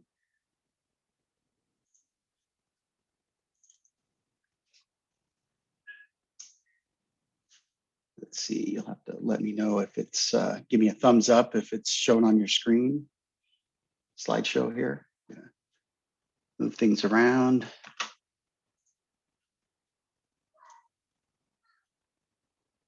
Okay, are you seeing the correct version? Okay, you never know with these things. So, thanks. What's that? The display setting need to be swapped. Okay, thanks. Good now? Yes, go ahead. Great. Okay, so I'm going to run through a few slides here to provide a bit of an overview. We've held quite a few meetings on this, and I realize it's the first time we're in front of City Council. So first, a little bit about why are we here to begin with. So there have been some concerns about the quality of new development that had happened over the last couple of years. Growth has been higher than expected over that time. And there's significant amount of economic development anticipated, both in infrastructure upgrades and in development. And a big part of this has been to change the code and the standards to fit some of the trends and practices in construction, particularly for more urban construction, and want to make this thing easier to use and interpret for both the city and applicants and the community members. So the outcomes are what we're calling a hybrid form-based code that supports downtown as a compact business-friendly district. And also a new code section, Lisa will be presenting this at the end, a new code section that exempts certain types of downtown construction from environmental review as allowed by the state. So first of all, what is a form-based code? The graphic below kind of explains it, whereas sort of a traditional zoning code is more use-based and has a big use chart. Form is kind of one of the secondary things. You might have setbacks and height limits. In a form-based code, there's a lot of emphasis placed on the form of development. So the relationship between the building and the street. The form-based codes regulate streets, sidewalk widths, landscaping, and other public space elements as well. So an example, an earlier one that we had done from Clark County, lots of graphics like this explaining the types of form that are allowed along the different types of streets. So as far as the schedule, we are here at the very end. We started last spring, right as the pandemic was increasing, and that forced us to go online with basically everything. So we did a virtual open house in September. We had very good participation for that. And then we've held over the last several months meetings with the Planning Commission. So this is just a summary of the input. We also did stakeholder interviews, 18 of them right at the beginning of the project, which were super useful, including Planning Commission members and also other stakeholders and community. We had, again, the community workshop. We had 63 participants. I think we had more. This might have just been the participants in the survey that we held at the meeting. And then we had a few other meetings and the 3 planning, actually we've had more planning commission meetings than that. We've had at least 4 now. So also this project was funded by a grant from the State Department of Commerce. And so they've been involved in this and in the review. Not too far past, we received comments on one of the late drafts, and they had some relatively minor comments, but they largely had support for just about everything in here.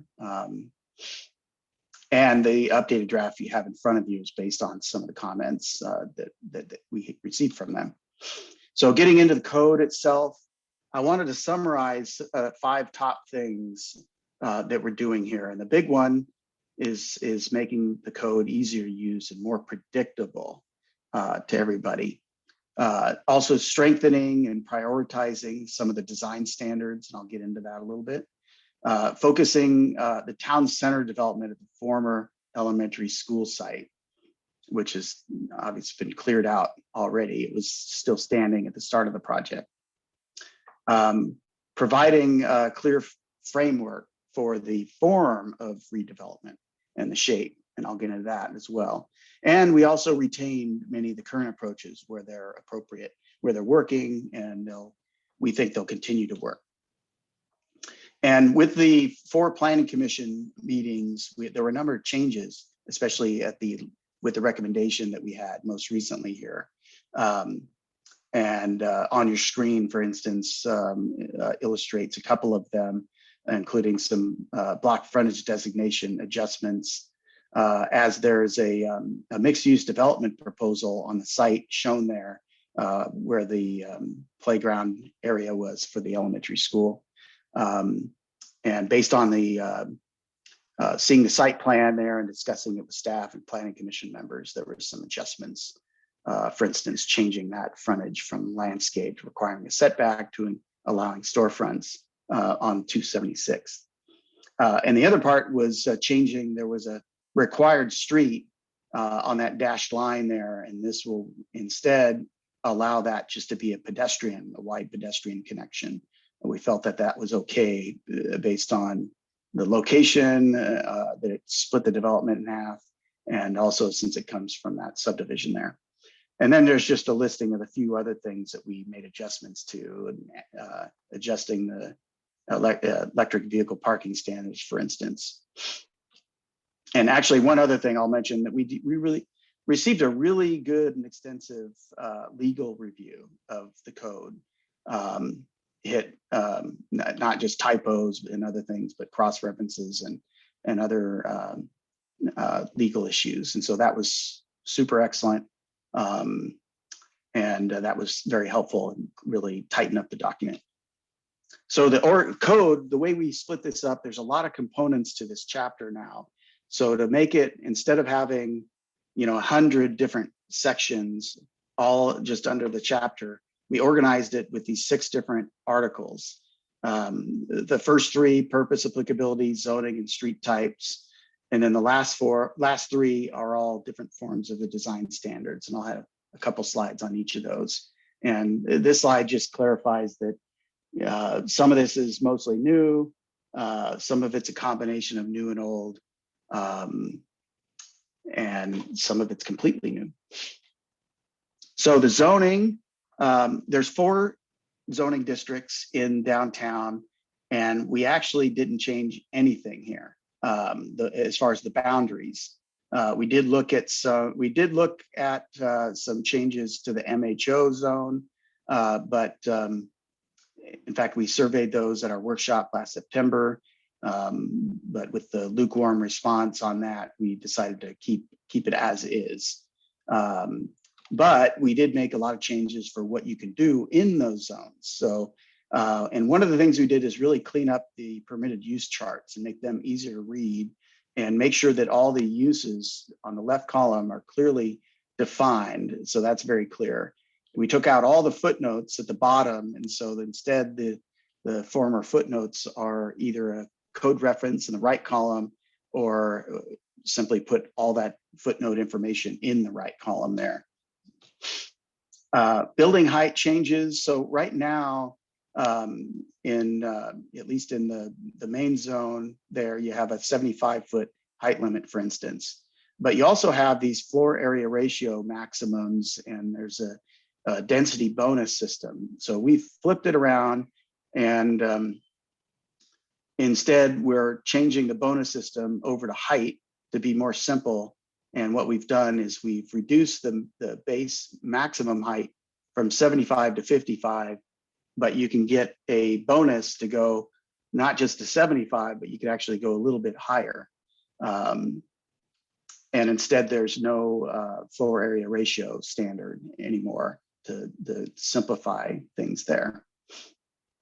And also with that, I have to move some things around my screen here. There was one late change at the last planning commission recommendation to make a little clarification that the maximum height, you can go up to 85 feet or no more than 3 additional stories. So it could be actually a little bit higher than 85 if those stories have taller floor to ceiling heights, but they can only go up to 15 feet each floor. So that creates a little cap on it.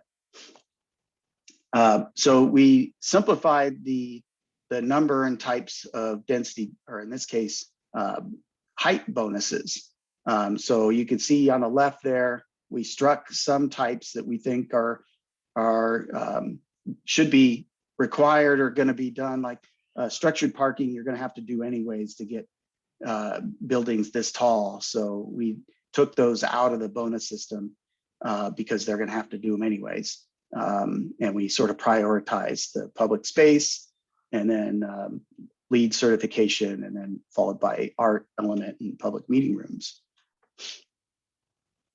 We made some other adjustments. Again, we removed floor area ratio entirely, which is a form of massing. It kind of maxes the capacity or the amount of volume in your building. We also removed standards like impervious surface standards, which is going to be covered by your stormwater standards largely. And we also made adjustments to the minimum landscaped area standards. And we removed a lot of the maximum residential densities because we've got the height limits and we've got updated design standards. We felt that those things were going to be making it harder to do desirable housing types. And since we've really tightened up the design standards. So street types and circulation. So this not only deals with the circulation system, but the quality and the design of the circulation system. So the old map on the left, the new map on the right includes some additional connections, street connections. Basically, if and when some of the single-story commercial development is redeveloped, they would have to put in some roads because it's going to be more urbanized development, and they're going to need a kind of a finer grain circulation system. And the other main thing that we've done here, illustrated by this map on the right, is add these through block connections. And to me, that's one of the big changes and one of the most important things in your new form-based code here, because as you get, it's really one of your opportunities with your the context of your downtown is, you don't need all these streets, but getting these through pedestrian or even mixed pedestrian car connections and making sure that the quality is really good is going to be very important. So it's something I'm proud of. In fact, we're using to copy some of the approaches that we've done here and some other communities. So we've also showed the dashes on the map here illustrate connections that don't exist yet, including some of the street connections as well. And we've also showed the regional trail connections, which are already in your various park plans into this plan. So everything's integrated. And then you already have these 4 different street types, and we made some refinements here and there for some of the different streets. We've kind of clarified what some of the standards here cover. And again, I mentioned the through block connections. So these can come in different forms. The developers who are developing on these properties that have that dashed line going through it, they could either do this WUNERF design, which is kind of a shared pedestrian vehicle street, like the 2 examples there. It could be a landscape passageway, which is just an auto-free pedestrian or bike corridor, or a more urbanized downtown passageway, which is just, again, pedestrian and skinnier and more of kind of a European style pedestrian connection. And there's also standards for the development that fronts on those, which is really important. So Articles 4, 5, and 6 are the design standards. And wanted to say that the overall approach to this is really trying to seek a good balance between predictable and flexibility. So predictable in that the staff, public officials, and the applicants know what needs to be done to meet the standards, but there's some strategic flexibility integrated that allows for some creativity when desired, but allows the city to say no if the design doesn't meet the standards. So the other new thing with this are block frontage standards. So that is the sort of the plan for how development fronts onto the streets and how it looks and how the form is. So right now, for instance, in the town center zone, it requires ground floor commercial fronting along all streets, which wasn't reasonable 10 years ago, I think, but now it's particularly challenging with the struggle to fill brick and mortar commercial space, especially with retail types uses. So we've always tried to emphasize being strategic here and really requiring it in your most critical areas and allowing flexibility to this. So also the new standards that we have here address some of the more critical block frontage standards. And the street grids evolved a bit since the plan was done 10 or so years ago. So the standard or the concept here is to replace the current with this block frontage concept and designate building setbacks and orientation on a block by block basis of one of these 5 types that you can see here in the chart on the left, ranging from storefront, which is naturally just a storefront is required, ground floor commercial use, or a landscaped in the green, which is when you have a required modest setback. And then there's mixed, which is a combination of those. And then there's a different one of gateway and a basic is more of a flexible approach. And I'll get into these in a minute. So storefront, again, is sort of self-explanatory, but here's the graphic and some examples. And there's 3, it's the most strict thing. So again, we're very careful where we map these, and one of them's on the former elementary school site off Wax there, but we've also shown one in front of the shopping center there, aligned with 171st. If and when that site redevelops, they would have to create kind of a main street approach for 1 block there. And then also up at the roundabout location by Coles, currently at 172nd and 270th, because that seems like an opportunity to create more of a pedestrian-oriented node on the north end of downtown. Landscape concepts include things like stoops, like the graphic in the upper right, but even commercial development. There's only a few streets that we propose to be designated like this, but the lower right there is a commercial example. In fact, Ryan asked me today to email him a bunch of examples, and I sent back about 10 examples of different commercial development, single story and multi-story that meets the landscape setback standard. A mixed is a choice. So that's kind of flexible for the property owner can do either or. If they want to use up more of their property and have that ground floor, a commercial right on the sidewalk, they can do that. Or if they wanted to, if they're doing multifamily, they probably want to do the version on the right. And then for 272nd, we've got a unique frontage type that what this does is it really emphasizes the intersections and it looks like the example on the right there, and gets the focus of the buildings and the pedestrian activity at the intersection where you can cross, but then it's more flexible between the intersections. So it allows the big parking lots there and recognizes that it's got to be a balance of pedestrian auto oriented. So it's trying to be strategic in that approach. And then basic is generally, we have to have service streets or flexibility to have parking lots in front, or just more flexibility in the frontage design and some of these other streets. So Covington Way, 165th, and some of these subdivision streets are examples of that. And in all these, you'd have these charts that explain the different elements and the standards for those streets. So in transitioning away from that, public space standards were a big part of your current code, and they are still of this. And so what we're trying to do is get some better results. So to the left is one of the public spaces at the Polaris development, which is sizable, but it's not really all that user-friendly. Doesn't make you want to hang out there with some of the attributes that it has. So a big focus that we have is really updating the quality of these spaces. But we've also made some adjustments to the amount of required space. So instead of basing it on the gross floor area of the entire development, we're simply just basing it on the 2% of the site area. And then again, a lot of focus.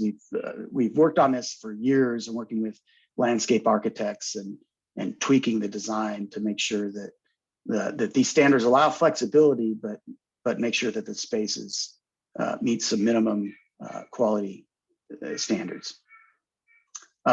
Similarly for residential open space, so the internal private open space for residential development, we made some adjustments there, both on the amount. We just kind of tweaked the amount requirements and addressed if you have a 2-bedroom unit or more, you need 150 square feet per unit for those. And we stuck with 100 square feet for studio and 1-bedroom apartments. And then really enhance the standard for the design of those to make sure they're not leftover unusable spaces. Off-street parking, Scott took a lead on this, and there are no major changes to the basic minimum standards, just some minor changes here and there for some of the uses. And there's some adjustments to requests for flexibility in exchange for a parking study. There's also some updated new bike parking standards and updated electric vehicle parking standards. And then almost done here, switching to building design. Right now, the building design standards were purposely devoid of prescriptive standards. They were kind of vague and loose. And because of that, they're hard for staff to, they're hard to negotiate with, especially with strong-willed developers. So these updated standards here are more prescriptive and strategic.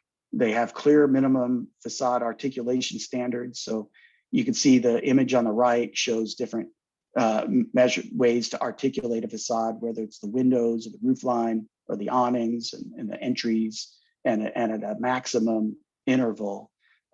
So in this case, the maximum intervals range from 30 to 60 feet, depending on the building type and the zone. And if you have a very long building, kind of like the Polaris example, you have to do something a little bit bigger to break up the massing. So this graphic is just kind of shows an example of you have to do something a little bigger for these bigger buildings to really break up buildings that are, say, longer. I can't remember what the dimension is, but when you start getting over 120, 140 feet, you need to do something a little bit bigger.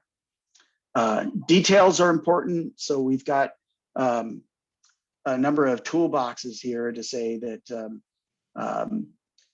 for ground level commercial uses, you want to add at least one entry or window detail for among a list. And so this A through F are different examples of details that really make the character of some of these commercial buildings. And windows are super important too. You want to kind of avoid the design in F where it's just got no trim or reveal, and it just doesn't provide any sense of depth or richness, whereas the A through E are options that do. In building materials, we address particularly the commonly used materials like concrete block, metal siding. I think the other ones are EFIS, which is a stucco-like material, and hardy panel, which is very popular right now and very versatile. But when you use those, there's some special conditions for how to use those to fit with the design. So I'll pass it over to Lisa in a minute here, but we wanted to show a few of the different concepts. So over the years, there's been some concepts for the kind of the civic commons or the town center development. So the version on the left is kind of consistent with some of the concepts that have been shown that have a big civic campus down there that combine with some mixed use development. And our concept of block frontages and through block connections work with that, but they can also work with one that it might end up being more privately based with a development. So I think it could work with either concept. And here's just kind of a massing model that shows how you can end up with a main street. And one of the key features there, you notice that there's we limit the main street part to 3 to 4 stories in the front, and then it has to step back a little bit to provide a sense of human scale. And these were just some of the earlier images of the civic campus concept. And again, these still work with that block frontage plan. So with that, that's kind of a quick overview of the form-based code, and Lisa will take it away on a couple slides. Just tell me when to advance, Lisa, and I'll do that. Okay, great. Thank you, Bob. So first up is a process that would, under the State Environmental Policy Act, establish an infill exemption. This would allow, or the process was for the city to prepare a programmatic environmental impact statement, or EIS, and then you can adopt code amendments that establish categorical exemptions for the downtown, which are meant to promote multifamily or mixed use development.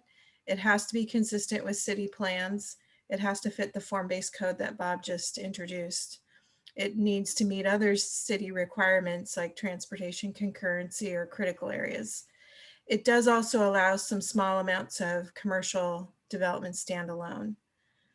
So the idea is to do the environmental review up front, and then because the city has strong standards, they don't need to repeat the paperwork. So the sections amended for the infill exemption include Chapter 1610 of the Covington Municipal Code. This infill exemption would only apply in the downtown zone, the map and zones that Bob presented earlier. What would be exempt, as I mentioned before, is residential, mixed use, and then the small commercial would be 65,000 square feet of so something like office, so non-retail development. The idea is you already have a lot of retail development downtown and your code still allows for that. What we're trying to do is realize the part of the vision that is for mixed use. And so that's why there would be the exemption for mixed use and multifamily and then small office. What would not be exempt is where a project is proposed on lands covered by water. That's a phrase used in the State Environmental Policy Act. So if the property had wetlands or a stream, this exemption would not apply. If they needed a rezone, then they wouldn't have been consistent with the comp plan when the infill exemption was done, so they'd need to do their own SEPA review. And then there's a couple of other kinds of parameters. So Bob, could we go to the next one? So just to say, SEPA, State Environmental Policy Act, already allows the city to set some exemption levels. So this would be on top of those. So already in the Covington Municipal Code, you exempt 9 or fewer single family dwellings, 60 or fewer multifamily dwellings in certain zones, but not all of the downtown ones. And then some office space up to 12,000 square feet and parking of 40 spaces. So the proposed amendments would, in those 4 downtown zones, allow any multifamily development. So it could be greater than the 60 multifamily dwellings. It could be any mixed use development, and then office. So greater than the 12,000 square feet, it could be office up to 65,000 square feet. So that's the SEPA infill exemption. The other area where we tweaked the existing code was in the existing chapter that allows for a multifamily housing tax exemption. And the city adopted that a number of years back. And it was meant to encourage a multifamily development in downtown, so market rate and affordable. The code is set up to say what the standards are, and there are some local standards the city adopted in exchange for this tax exemption. And if the city finds that a development isn't living up to that standard, then that can be canceled. The proposed amendments are just really targeted. One was to add a definition of supportive services and require that if you go above a share of 30% affordable units to get that 12-year tax exemption, then you need to provide supportive services. Right now, you can ask for the tax exemption from anywhere between 20 to 100% affordable. This would cap that percent affordable at 40%. That doesn't mean that 100% affordable development isn't allowed downtown. It's just this is meant to address which ones would have the tax exemption. So I wanted to mention there was a recent law passed in the legislature this last session. It does make some additional tweaks to the multifamily tax exemption, but it didn't go into effect until later in July, so just a couple weeks ago. And so given its timing and that the city would want to spend a little bit more time reviewing what those changes are, that'll be a separate amendment that comes before you later. And one last area of adjustment has to do with sort of housekeeping changes on the future land use map in the comprehensive plan. One is where that red dashed line is, shows the civic campus area. It's shown as a public park and recreation facility, and it would be proposed to be called downtown. So certainly public uses are allowed in downtown, but since there's a variety of mix of uses that may happen on that property, the former school site, it would be shown as downtown. On the other hand, the city purchased property or acquired property for SoCo Park. And so it, on the opposite side of Wax Road, would be shown as the green parks. So it's a minor change to the map related to public properties. And so attached to the ordinance is a map that reflects those two changes.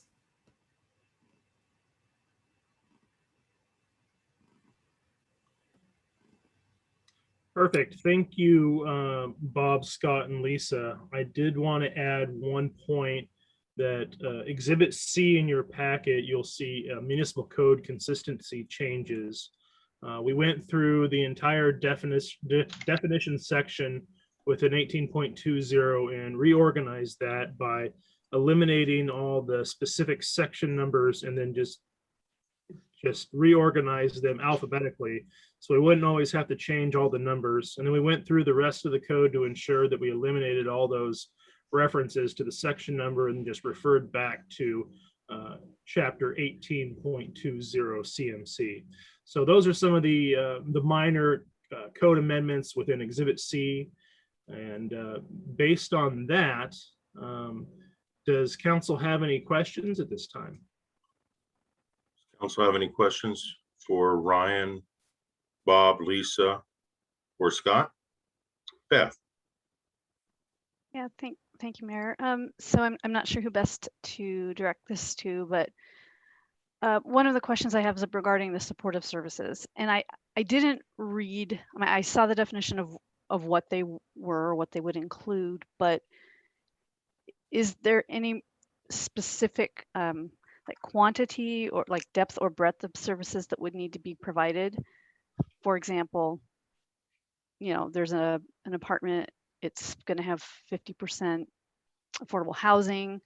Do they just have to say, well, we're going to have on-site daycare and call it good, or is there going to be a sliding scale? I could respond to that, Councilmember Porter. There isn't a size requirement. There is a requirement that they engage with a nonprofit provider to help them identify and ensure that what the supportive service is meeting the needs of the on-site residents. So if that was determined not to be the case, would we? Right, because the city would review their proposal, and let's say it was for family housing of 60 units and they were providing a daycare for, less than 13 kids, which is a threshold in daycare. The city requirement is that they engage, a provider or nonprofit person or entity to help them. And if they came back and the city was concerned about the size not being adequate for the number of units, there is a way for the city to condition. It's a voluntary program, so the city is not required to approve it. But there's parameters for the city to consider who the tenants are, what the needs are, and that what is being provided as a supportive service is sufficient. Can we legally set up a sliding scale, or is there some kind of requirement? Some of the places that were put in by companies that touted some of those types of services that don't appear to be actually, that robust, or the city can add these sort of requirements because it's your provisions in terms of what you'd like to see. I guess I would ask Bob, in terms of like a ground floor, we don't know if the services would be on the ground floor, but let's say, typically a space on the ground floor would be at least 30 feet deep, and it might be 3,000 to 5,000 square feet depending on what it is that they're providing, right? It's hard to say what percentage that would be, I think, because we don't know. I mean, I think I like the idea of that provision. It just seems like there's a lot of uncertainty around it and whether it would be. Maybe it's something we can look at later and change. We just know how challenging it can be for folks that are in that financial position, and when they need that support, it has to be effective, right? It has to make sense and it has to help, or else, especially if we're giving them a tax break, basically, it needs to come back to the community in a way that's. What I would suggest if you did want to make a change is that there could be a sentence added that is broader to say that the city may condition a supportive service to be a minimum size on the basis of the recommendations, from the nonprofit that consultants, something like that might work. If I could jump in here really quick, council member, and thank you, Lisa, for explaining that. As Lisa said before, with the changes that we had requested and the Planning Commission recommended were based on the minimum items that we could take on at this moment. We're going to have to review this again later on with the new legislation that passed. And that might be the opportunity at that moment to re-examine those and take a look at what's possible. Great, thanks. I have one more question, but I can certainly wait and go around the horn. If that's, Nope, go ahead, Beth, go right ahead. Yeah, the other one is the standards for street type 4.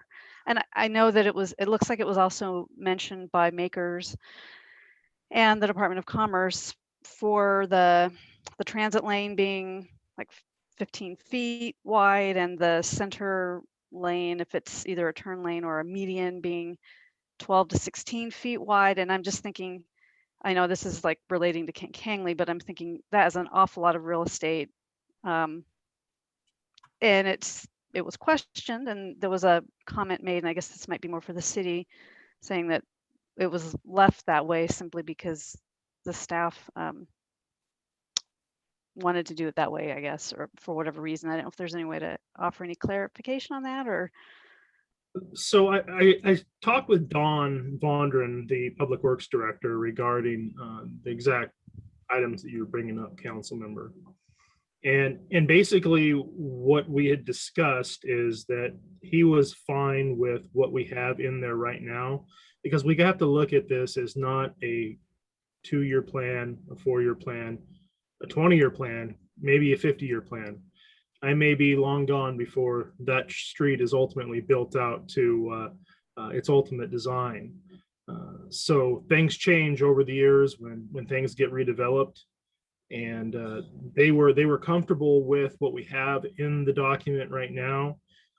Dawn mentioned that we could revisit it at a later time and adjust that specific street type. If that's something that the council would be supportive of, we certainly can do that at a later time. But at this moment, Public Works and Community Development recommend that we stay with what we have on the books. Is there a reason why there's so much space dedicated to it, or? Well, there's different varieties. If you look at the way the pedestrian amenities are, it's taking the bikes right off of 272nd and providing them with kind of a mixed or multimodal transportation network instead of just the sidewalk on one side. Bob, you might want to speak to that a little bit further if you would. Yeah, there's a lot of governing factors, including design standards such as AASHTO and others. So we kind of take on what is typically recommended by some of those governing agencies.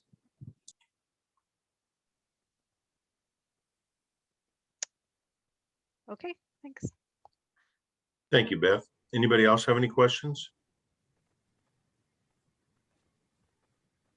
All right, thank you for a very good presentation. Bob, Lisa, and Scott, and Ryan, and everybody that worked on this form-based code. Tonight, council, you have a staff recommendation to pass an ordinance in substantial form. Is that attached here too, relating to amendments to the comprehensive plan, future land use map adjustments, form-based code, and implementation revisions, adding a SEPA infill exemption and amending the multifamily property tax exemption. Does council wish to take action tonight?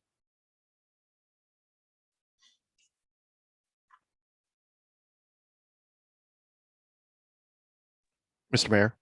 Yes, Sean. Yeah, so moved. Do we have a second? A second. Thank you. It's been moved by Sean and seconded by Beth to pass an ordinance in substantial form. Is that attached here too, relating to amendments to the comprehensive plan, future land use map adjustments, form-based code, and implementation revisions, adding a SEPA infill exemption and amending the multifamily property tax exemption. Sean, would you like to speak to your motion?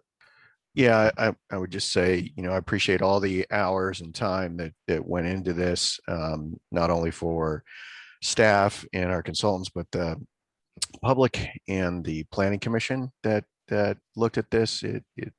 It seems thorough, and that different points of view were taken into effect. I think with any plan, obviously things can be improved, and I appreciate that this is something that we can revisit in the future. But I think I appreciate the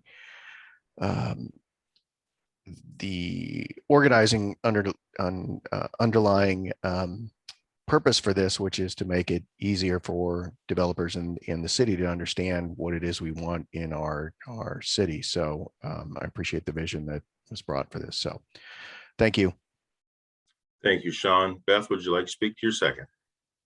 I would, yes. And again, just to reiterate, like when I saw how many pages were in this section, I about flipped and I'm like, oh, wow. But actually, as I was reading it, it was very well put together. I love the pictures, the graphics. It was very easy to understand. Thank you so much. And it's just looking at all of these, the thoroughness of it. And again, the hours that have been put into it, it is very comprehensive, very excited to see where the city can go with this. And it's great to have this. Like I said, there might be some tweaks over the coming years, but it's a very, very excellent foundation. Thank you, Beth. Is there anybody else wishing to speak for or against the motion? Please raise your hand. Oh, Jennifer, I didn't see your other hand, sorry. I was raising my hand on video, sorry. I'm struggling. I picked an default software to open my stuff and it's taking me longer to scroll through it because it keeps moving it over to the right. So with the larger packet, it's difficult for me to find my spot as quickly.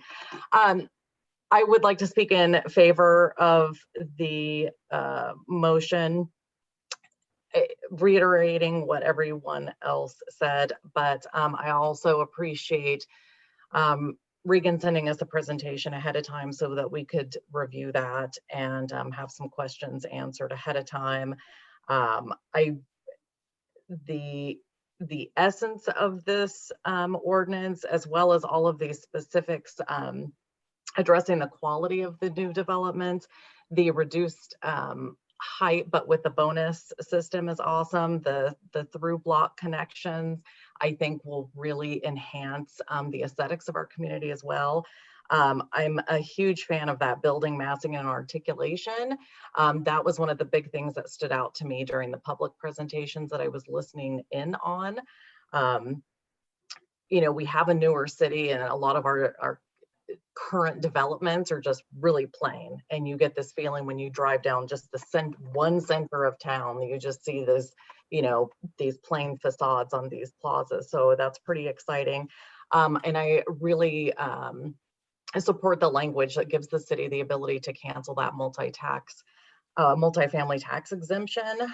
We do need the ability to really hold developers accountable to what they agree to. And this is a great way to do that. And not just for our developers and city staff, as previous council members mentioned, but for the residents living in these developments. You know, when we've talked to them, we have heard, well, I have heard complaints about the quality of some of these more recent developments. So I really appreciate all of the work that's been put in by staff, the consultants, planning commission, just a great job, and I'm really excited about this. Thanks, Jennifer. Joe. Thank you, Mr. Mayor. I want to thank the Planning Commission, staff, our consultants. I want to thank you for all the time that you put into this. I understand that it's not easy, and there are going to be lots of long nights where it's not fun, but I appreciate all your hard work, and I thank you for that. I am in support of this. I do just wish we had broken this up into more than one council meeting, because I think each aspect of what we discussed today in this could have been an hour-long discussion to get more. And I know we dive into the weeds a lot, but on something like this, diving into the weeds is something that I think we need to do. I will say I'm happy that this process is going to be finally over until we get, you know, things to fix on it eventually. But that's years away. That's when my son's sitting on the council at the age of 35 instead of me. But that's I'm thankful, and I do support this. Thanks, Joe. Jared. Yeah, thank you. I think, you know, when we're talking about the idea of having a more walkable Covington, a more walkable area, just having, you know, that space for pedestrians, that through block concept is what I was pretty impressed about. I think that that's exactly what we need in that area. And yeah, like kind of what Joe said, we could have dived into that for another hour. And the whole thing was just, the whole presentation was very interesting. It's easy to understand, which I appreciate. It makes it easier for us to explain it to other people. And I'm really impressed with just the overall presentation of this. Thank you. Thanks, Jared. Christina. Amidst the sake of time, I can't be the only one that doesn't say thank you. I absolutely love the attention to detail that was spent on each part, each page. It was, like Beth said, it was an easy read. It was easy to understand. Love the ideas, love everything. I just got more and more excited with every page, because truly, if we can get, you know, even a good percentage of this vision into Covington and erected as a structure, and I would do more walking. I would spend, you know, more time in the town center, because truly that's what we want. We don't just want this for everybody else. We want to be, you know, in love with the town center that is going to happen. So just thank you for the time. Love what I'm seeing. Thank you, Christine. Is there anybody else wishing to speak for or against the motion? All right, it's been moved and seconded to, yes, Mark. My apologies for jumping in here at the last second. I just wanted to add two clarifying things to this.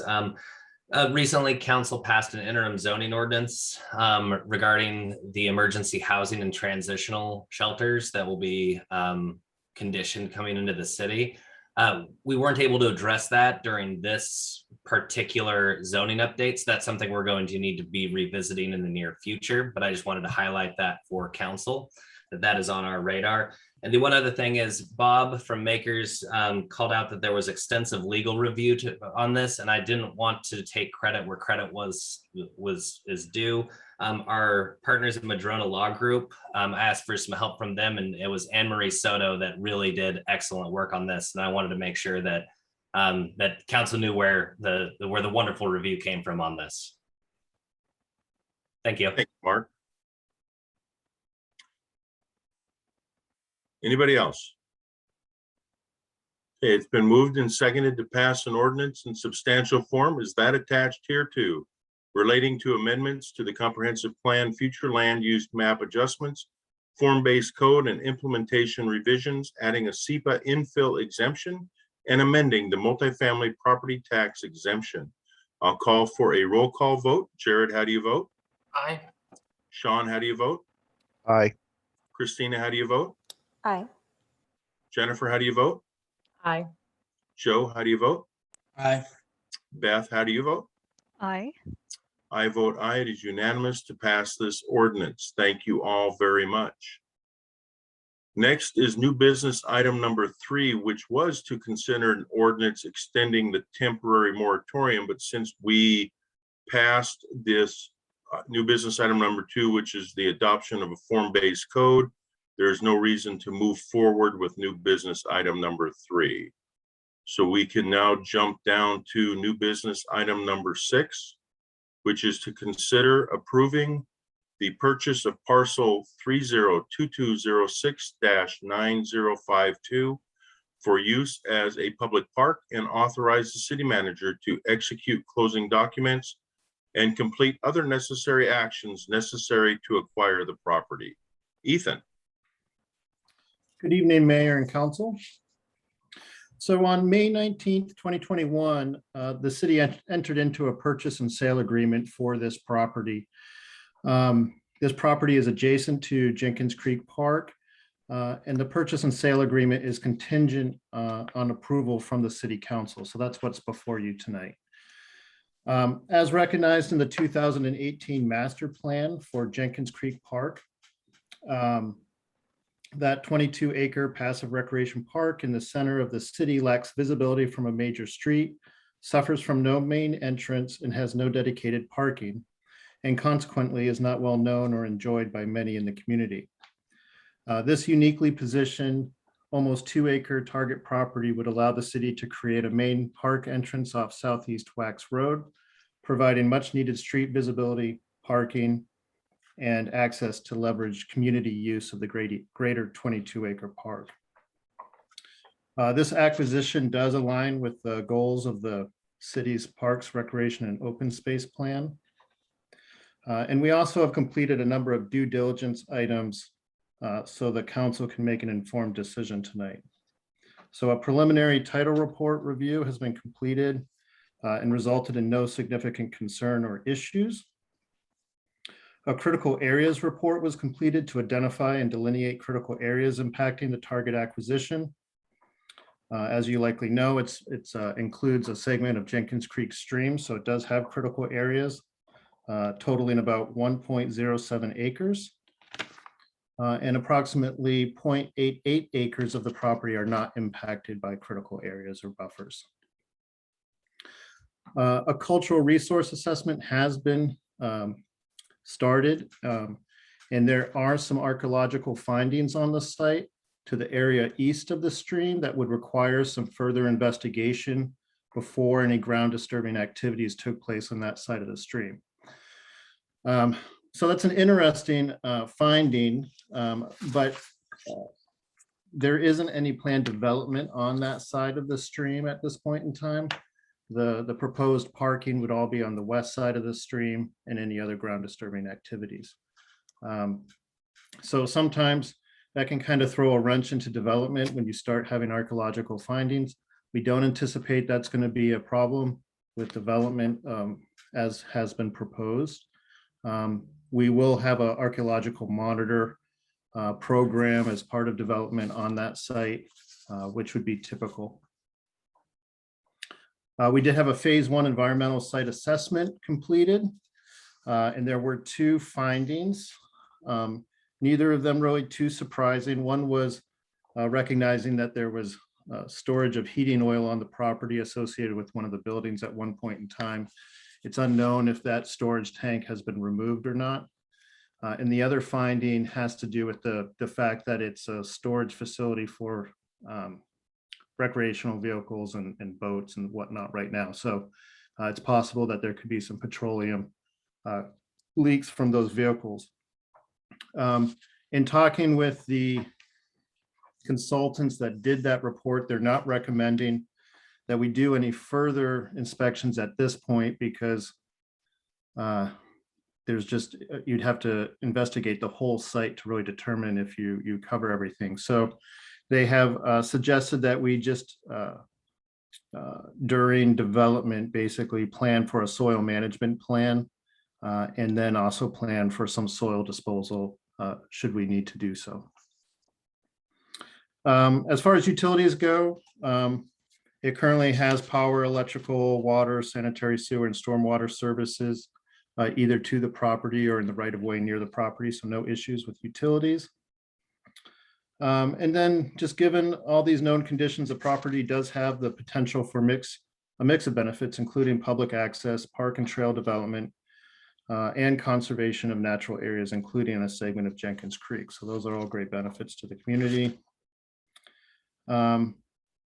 Relocation assistance is required per grant funding for the project and does include displacement of 1 non-residential relocation business and 45 what they call personal property only storage tenants, which would have been all the folks that would have been storing their vehicles or boats on the property. Per the city's right of first refusal agreement, which goes back a couple years, maybe even more than that, the city did negotiate with the seller to hold 2 commercial spaces vacant on the property, which has limited the cost of relocation assistance for this project. So that was definitely a good move at that point in time. Should the city council approve the purchase of the property, closing would be anticipated before the end of September. And then if the city is to purchase the property, next steps for the acquired park would be to complete site improvements, including the demolition and removal of the structures, and then constructing a parking lot, walkways, landscaping, and assorted site furnishings. The Parks and Recreation Commission has reviewed the proposed acquisition and does recommend the City Council approve the purchase of the property to expand Jenkins Creek Park. And then I'll just highlight a few of the items underneath the fiscal impact on this agenda item. The property was appraised at $1,450,000, and the seller was agreeable to sell at $1,522,500. The total acquisition related costs are estimated to be $1,733,385, and that includes the purchase price as well as the due diligence items. The funding for this project is made available by a King County Conservation Futures Grant totaling $795,000, a Land Water Conservation Fund grant of $500,000, and then dedicated park CIP funds just over $430,000. One note about the Land Water Conservation Fund grant. We don't have a grant agreement for that. That's still coming to the city later this fall. That doesn't really,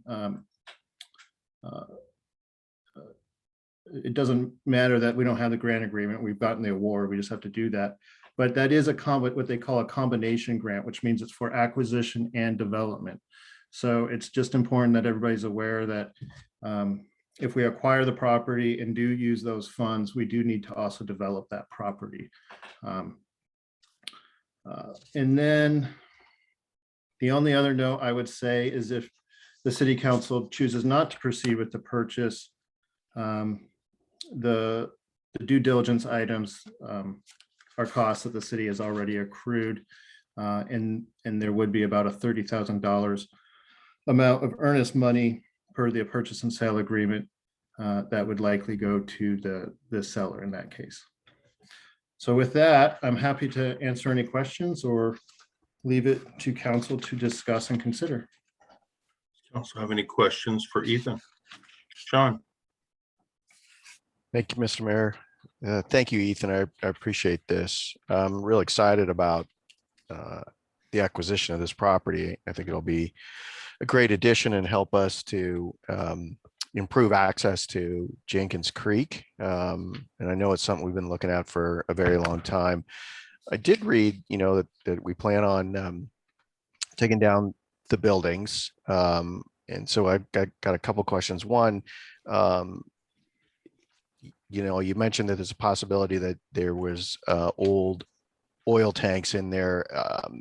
If we purchase this and that's found, are we liable for the cleanup of that material? And I want to make sure that if there's anything leaking there that, we find that out beforehand.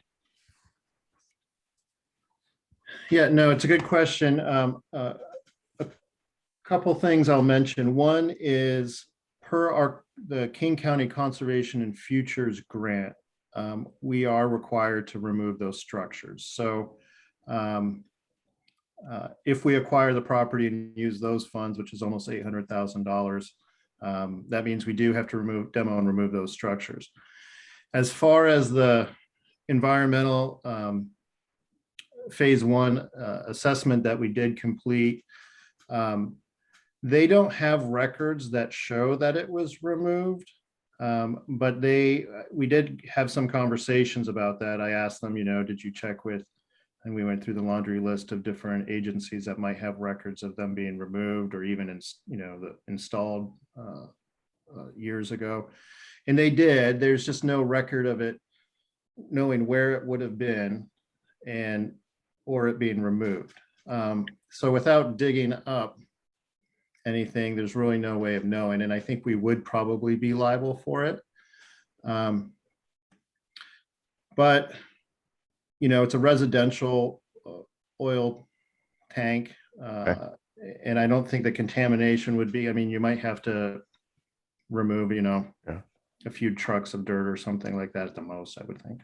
So I guess I misunderstood. I thought it was a commercial oil tank, so residential. And I assume you checked with PLIA, which was I think it's the Public Liabilities Insurance Agency, where they actually do stuff for oil tanks. But anyway, you answered my second question too. I was hoping, that maybe we could repurpose some of these buildings as a visitor center or something like that, or some kind of place to welcome visitors to Jenkins Creek. But if we do have to take them down, I understand. But maybe in the future, having some type of public amenity there that draws people into that park and provide some, I guess, services as they go there too. So thanks.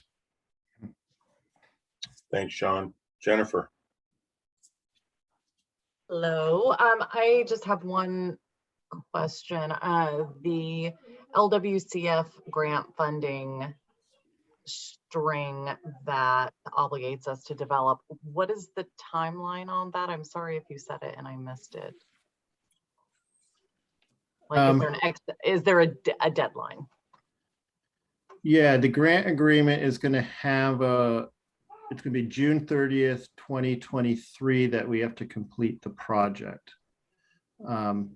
But since you brought it up, I will put it out there. I was going to bring it up during staff comments. If the city, does approve the purchase of this, it would be helpful to move ahead with hiring an architectural and engineering firm to start the process of the design work for the development and whatnot as soon as possible. So this year, opposed to waiting for it to be in the budget next year. It really doesn't change the funding at all. It just would come out of this year with a budget amendment at the end of the year, opposed to being some of those funds being spent next year in next year's budget.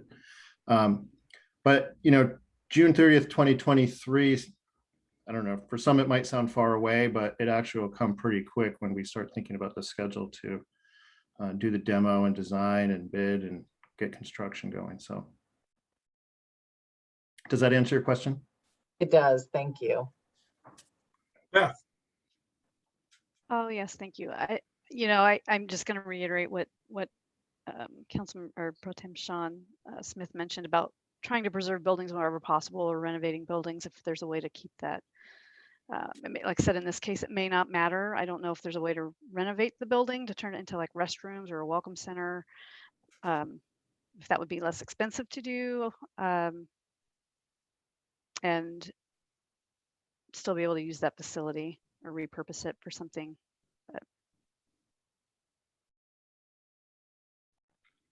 Thanks, Beth. Anybody else? Okay, council, before us tonight is a recommendation to approve the purchase and sale agreement for parcel 302206-9052 for use as a public park, and authorize the city manager to execute closing documents and complete other actions necessary to acquire the property. Does council wish to take action tonight? So moved. Okay. It's been moved by Joe and seconded by Jennifer to approve this purchase and sale agreement. Joe, would you like to speak to your motion? Yes. This property is going to be a wonderful addition for the Jenkins Creek Park. It's going to make it so we are able to have parking, have better access, and hopefully it will give us the opportunity to make it more visible, because I know unless you know where you're going, a lot of people still don't know where Jenkins Creek Park is, and I think it's a travesty, and this is going to fix that. We're going to be able to make sure that people know where they're at, where they're going, and how to enjoy that park. Thanks, Joe. Jennifer, would you like to speak to your second? Yes, I agree with what Joe was saying. A lot of people don't realize that's the entrance to Jenkins Creek Park. We heard on National Night Out about some of the folks that live across the street that use that park. I know they will be really excited to have the park more accessible and opened up to more people. The more people you have going through there, the greater the space is. It also fulfills our long-term plans for that park, and it is a top priority for council to improve and increase access to park space in our city as we grow with the limited amount of land. And I mean, I feel like we just lucked out that this parcel opened up right there, and it's on a roundabout.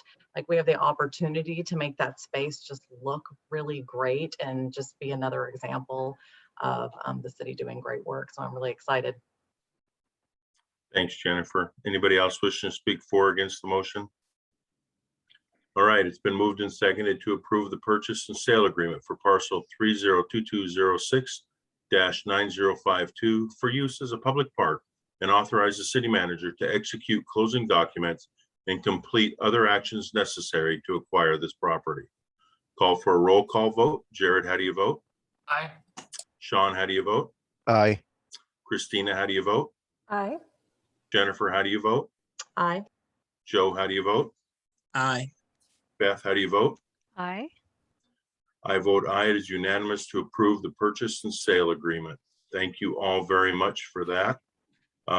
New business item number 7 was removed from the agenda. So looking at future agenda items, if I can get my computer to unfreeze. Does council have anything that they'd like to see? Please note that our next council meeting that was normally scheduled for the second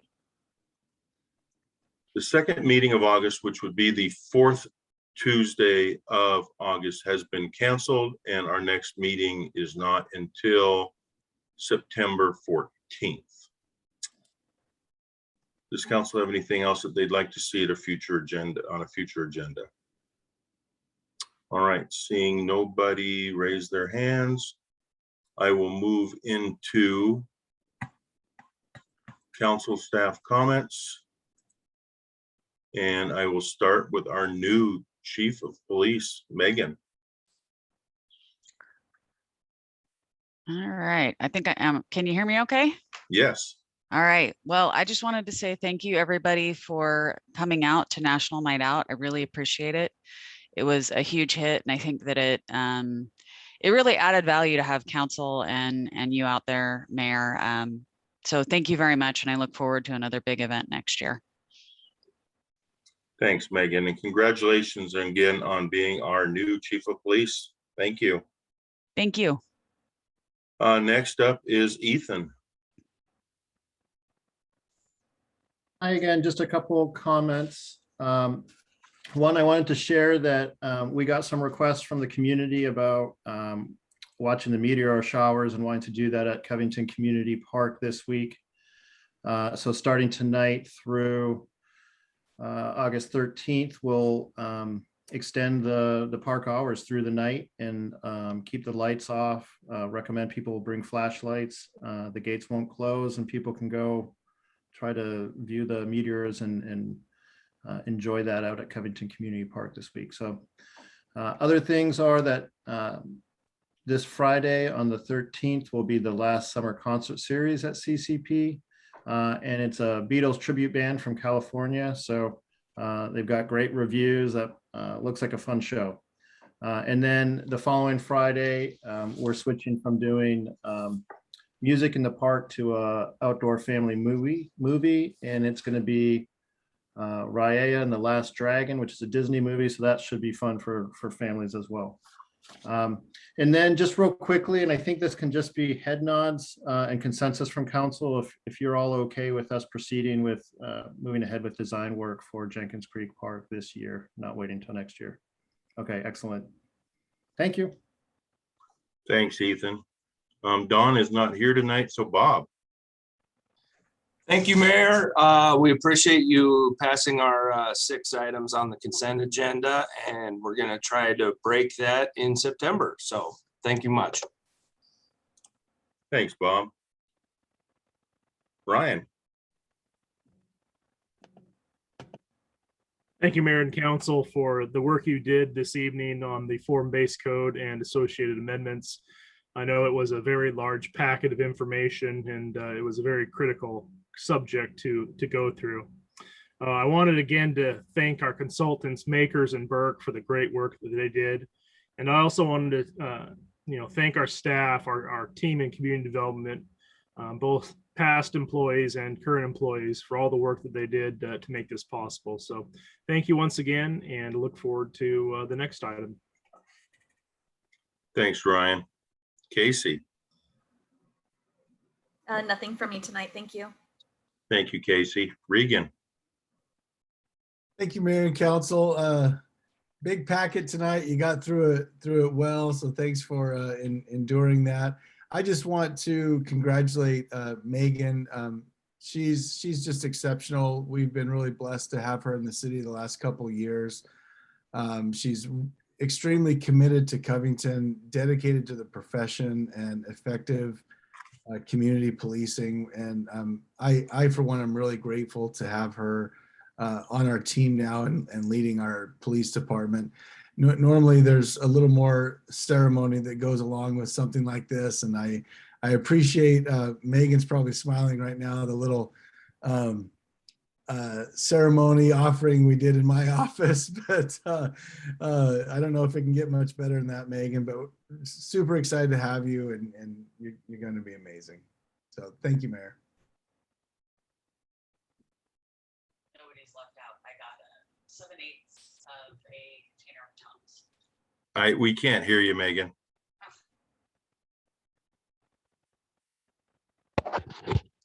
There we go. Is that it? There you go. Yep. Sorry, I'll get it figured out eventually. Just so you're all aware, I got a 7/8 full container of Tums. There's going to be a lot of heartburn with this job, you know? That's what I hear. Thank you. Only 7/8 full? What happened to the other 8? I ate it. I get a lot of heartburn too. Oh, okay. Thank you. Mark. There's no executive session tonight, and I don't have any further comments. Thank you. Thank you, Mark. Krista. Yes, just wanted to congratulate Megan as well. We are so glad to have you. And then I also wanted to touch on our public outreach opportunities. We have the Lake at Winterwood HOA meeting on September 1st, and Councilmember Porter has agreed to join us for that. If we have another council member, I believe we could possibly have 2 council members there. And then I appreciate all of you kind of coordinating with Julie if you would like to sign up for the Mayor's Day of Concern for the Hungry food drive on September 25th. And that is all I have for tonight. Thank you. Thank you, Krista. Jared. I think we need to talk to Regan about these gifts. We give our legislators dirt and the new chief Tums. Hey, they're memorable, Jared. Now, congratulations, Megan. Looking forward for you to continue your career in Covington, and I know that you'll fill those shoes that Chief McCurdy left behind, and it'll be good. Next month, because I can't not stay busy. Next month, I'm going to flight training to become a private pilot. It's completely random, but I'm looking forward to that because I have a fear of flying and I want to tackle that fear. So I'm just diving in. That's it. Thanks, Jared. Sean. Thank you, Mr. Mayor. Just a couple things I want to say. Congratulations to the people we picked for Honorary and the Citizen of the Year. But I also want to congratulate everyone that was nominated. We had a difficult decision, and there were some great candidates this year. So I really appreciate all the work that people are doing to better our community, whether you live here or not. So appreciate that. I wanted to give an update. I'm sure all of you saw the Battle of the Badges. There was a competition between the Puget Sound Regional Fire Authority and the Kent Police Department on filling a food cart at one of the local supermarkets, and the Puget Sound Regional Fire Authority won this year by filling it with food that was of more value than the other one. So so it's now tied 1-to-1 between the two, and they're already talking about next year. Also, the Puget Sound Regional Fire Authority dedicated its new ladder truck. I think I mentioned the last time that there was a open house, and they pushed in the actual did a dedication to push in the fire truck. And so if you haven't seen that, it is on their Facebook page. And then finally, welcome aboard, Chief Roberts. We look forward to working with you. So that's it, Mr. Mayor. Thanks, Sean. Christina. Yes, a big congratulations to Megan. It was wonderful seeing you. We ran into several of our police officers and our fire department, several of the council members. It was so good to see your faces live, kind of like a preview to what's coming. But National Night Out, you know, just another confirmation of why we do it and how successful it is and how nice it is to really get out in the community, like a targeted locations where you don't just run into one or two people at the grocery store here and there. So that was really fun. Thank you to Megan for all the stress that you went through. We talked about that, but just having a great summer, living it up, and with my boys. Soccer has officially taken over my life. Next to the flag football that, Regan does an amazing job of coaching against our team, of course. But looking forward to seeing you all in September. Thank you, Christina. Jennifer. I agree with Christina. It was National Night Out was super fun, but I have to say I really loved seeing my fellow council members. Those of you that I saw, I gave you hugs. So if I have yet to see you, be prepared. I'm going to give you a hug. It was kind of weird almost to like see Christina walk up. I was like, I cannot believe it's been like a year and a half since I've seen some of you in human form. Way too long. So I'm looking forward to the day. And congratulations to Chief Roberts. We were already hearing great things about you at National Night Out from our residents that have worked with you previously. So that was awesome to hear. And I'm really bummed not to be here for Paperback Writer because I tried to see them 2 years ago and they canceled because one of them had to have surgery. I'm a huge Beatles fan and I'm going to be out of town. I'm so sad. So if anyone can go and listen on my behalf, I would appreciate it. And then one last thing, and totally something for staff to consider for our honorary Citizen of the Year and Citizen of the Year. I feel genuinely bad for them that they don't get to be in the parade. And I don't know that we could get 6 cars, 6 convertibles, but I know for me, that was a really special experience. And it was a really special experience to get to choose the driver who happened to be my son. And I mean, it was an incredibly wonderful memory for me. And if there's any way, next year when I assume and hope that we're totally having a parade, if we can have, our 2022, 2021, and 2020 citizens recognized in that way, I would fully support it and encourage it if it's possible. That's all. Thanks, Jennifer. Joe. Thank you, Mr. Mayor. I want to say first, congratulations, Chief Roberts. I know I'm not the first one to call you Chief Roberts. I definitely won't be the last, but congratulations. I have the utmost faith that everything's going to work out wonderfully for you.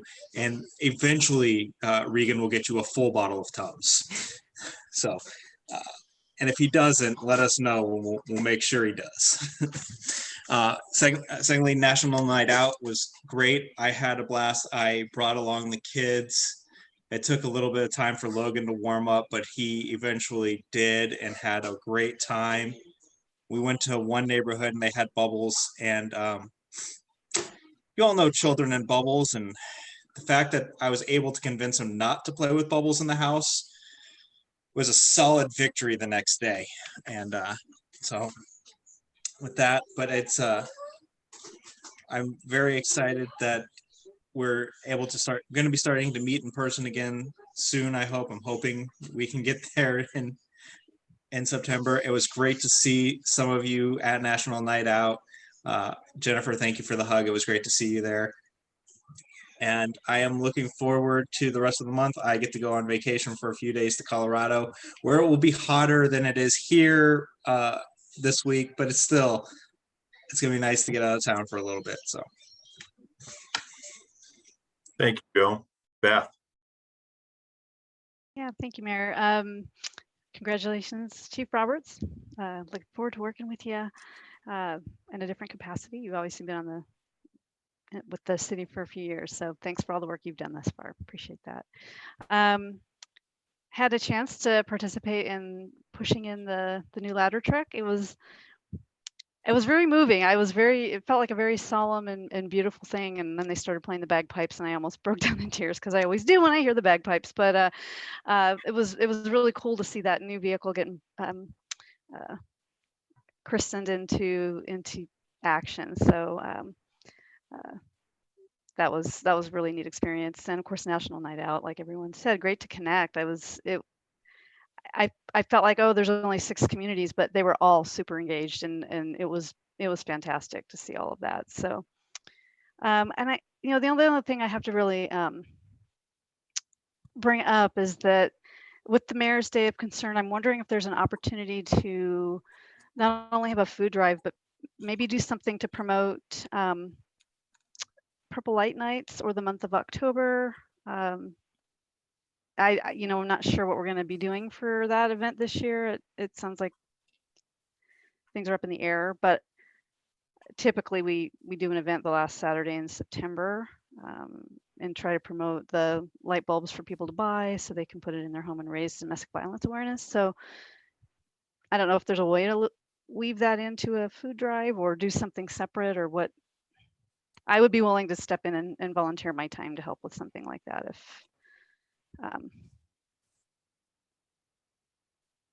if that's something that other council members or staff or the city wants to do. And I think that's it. Thanks. Thank you, Beth. Again, Chief Roberts, Megan, congratulations. From what I hear, the entire Covington police force are behind you 100%, and we're hoping that you would be chosen as the new chief. So I'm very glad. I'm going to be looking forward to working with you. And moving into National Night Out, every one of your officers that I ran into, I mean, everybody was in a positive mood. So pass on my thanks to your entire team for all the work that they did during National Night Out. Also, thanks to all of the public works crew and the fire departments that showed up too. I mean, everybody was so informative, and all the gifts that your team brought, Megan, the kids loved it. So it was good. So thank you. Mayor's Day of Concern, like Krista said, please sign up if you're available to work or to volunteer that day. We want to make sure and fill all the spots. So if you are available, please make sure and sign up for a spot to help volunteer. I've already signed up for each of the slots through the whole day. I'll be there the whole day. And if we get enough people, we can fill 2 doors to cover with that. And I spoke with Jonathan for the Rotary Club, and he's going to try and get people from the Planning Commission and Rotary to help as well. We won't be meeting before September 11th, but September 11th is a day of remembrance. It is also National Service Day. So the Boy Scouts here in Covington, the Rotary Club, and several other groups are going to get together and do a project in Jenkins Creek Park to help do a volunteer day in there. And I will be on vacation next week for the first time in I don't know how long. So I may or not have my phone with me. So with that, we will move into our second public comment period. Speakers will state their name, address, and organization. Comments are directed to the city council, not the audience or staff. Comments are not intended for conversation or debate and are limited to no more than 4 minutes per speaker. Notice to all participants pursuant to state law RCW 42.17a.555, campaigning for any ballot measure or candidate in City Hall and or during any portion of the council meeting, including the audience comment portion of the meeting, is prohibited. Looking at the audience, is there anybody in the audience who would like to address council this evening? Please raise your hand. Anybody in the audience wishing to address council? Mayor, Yes. I do notice we have one call-in listener. If they would like to raise their hand, they just need to dial *9. To our call-in listener, if you'd like to address council, hit *9 to let us know if you'd like to speak. All right, seeing nobody raise their hand, we do not have an executive session tonight, and our next meeting is not until September 14th. I hope you all have a great rest of your summer, and we will see you after Labor Day. Have a great evening, everybody. Thank you.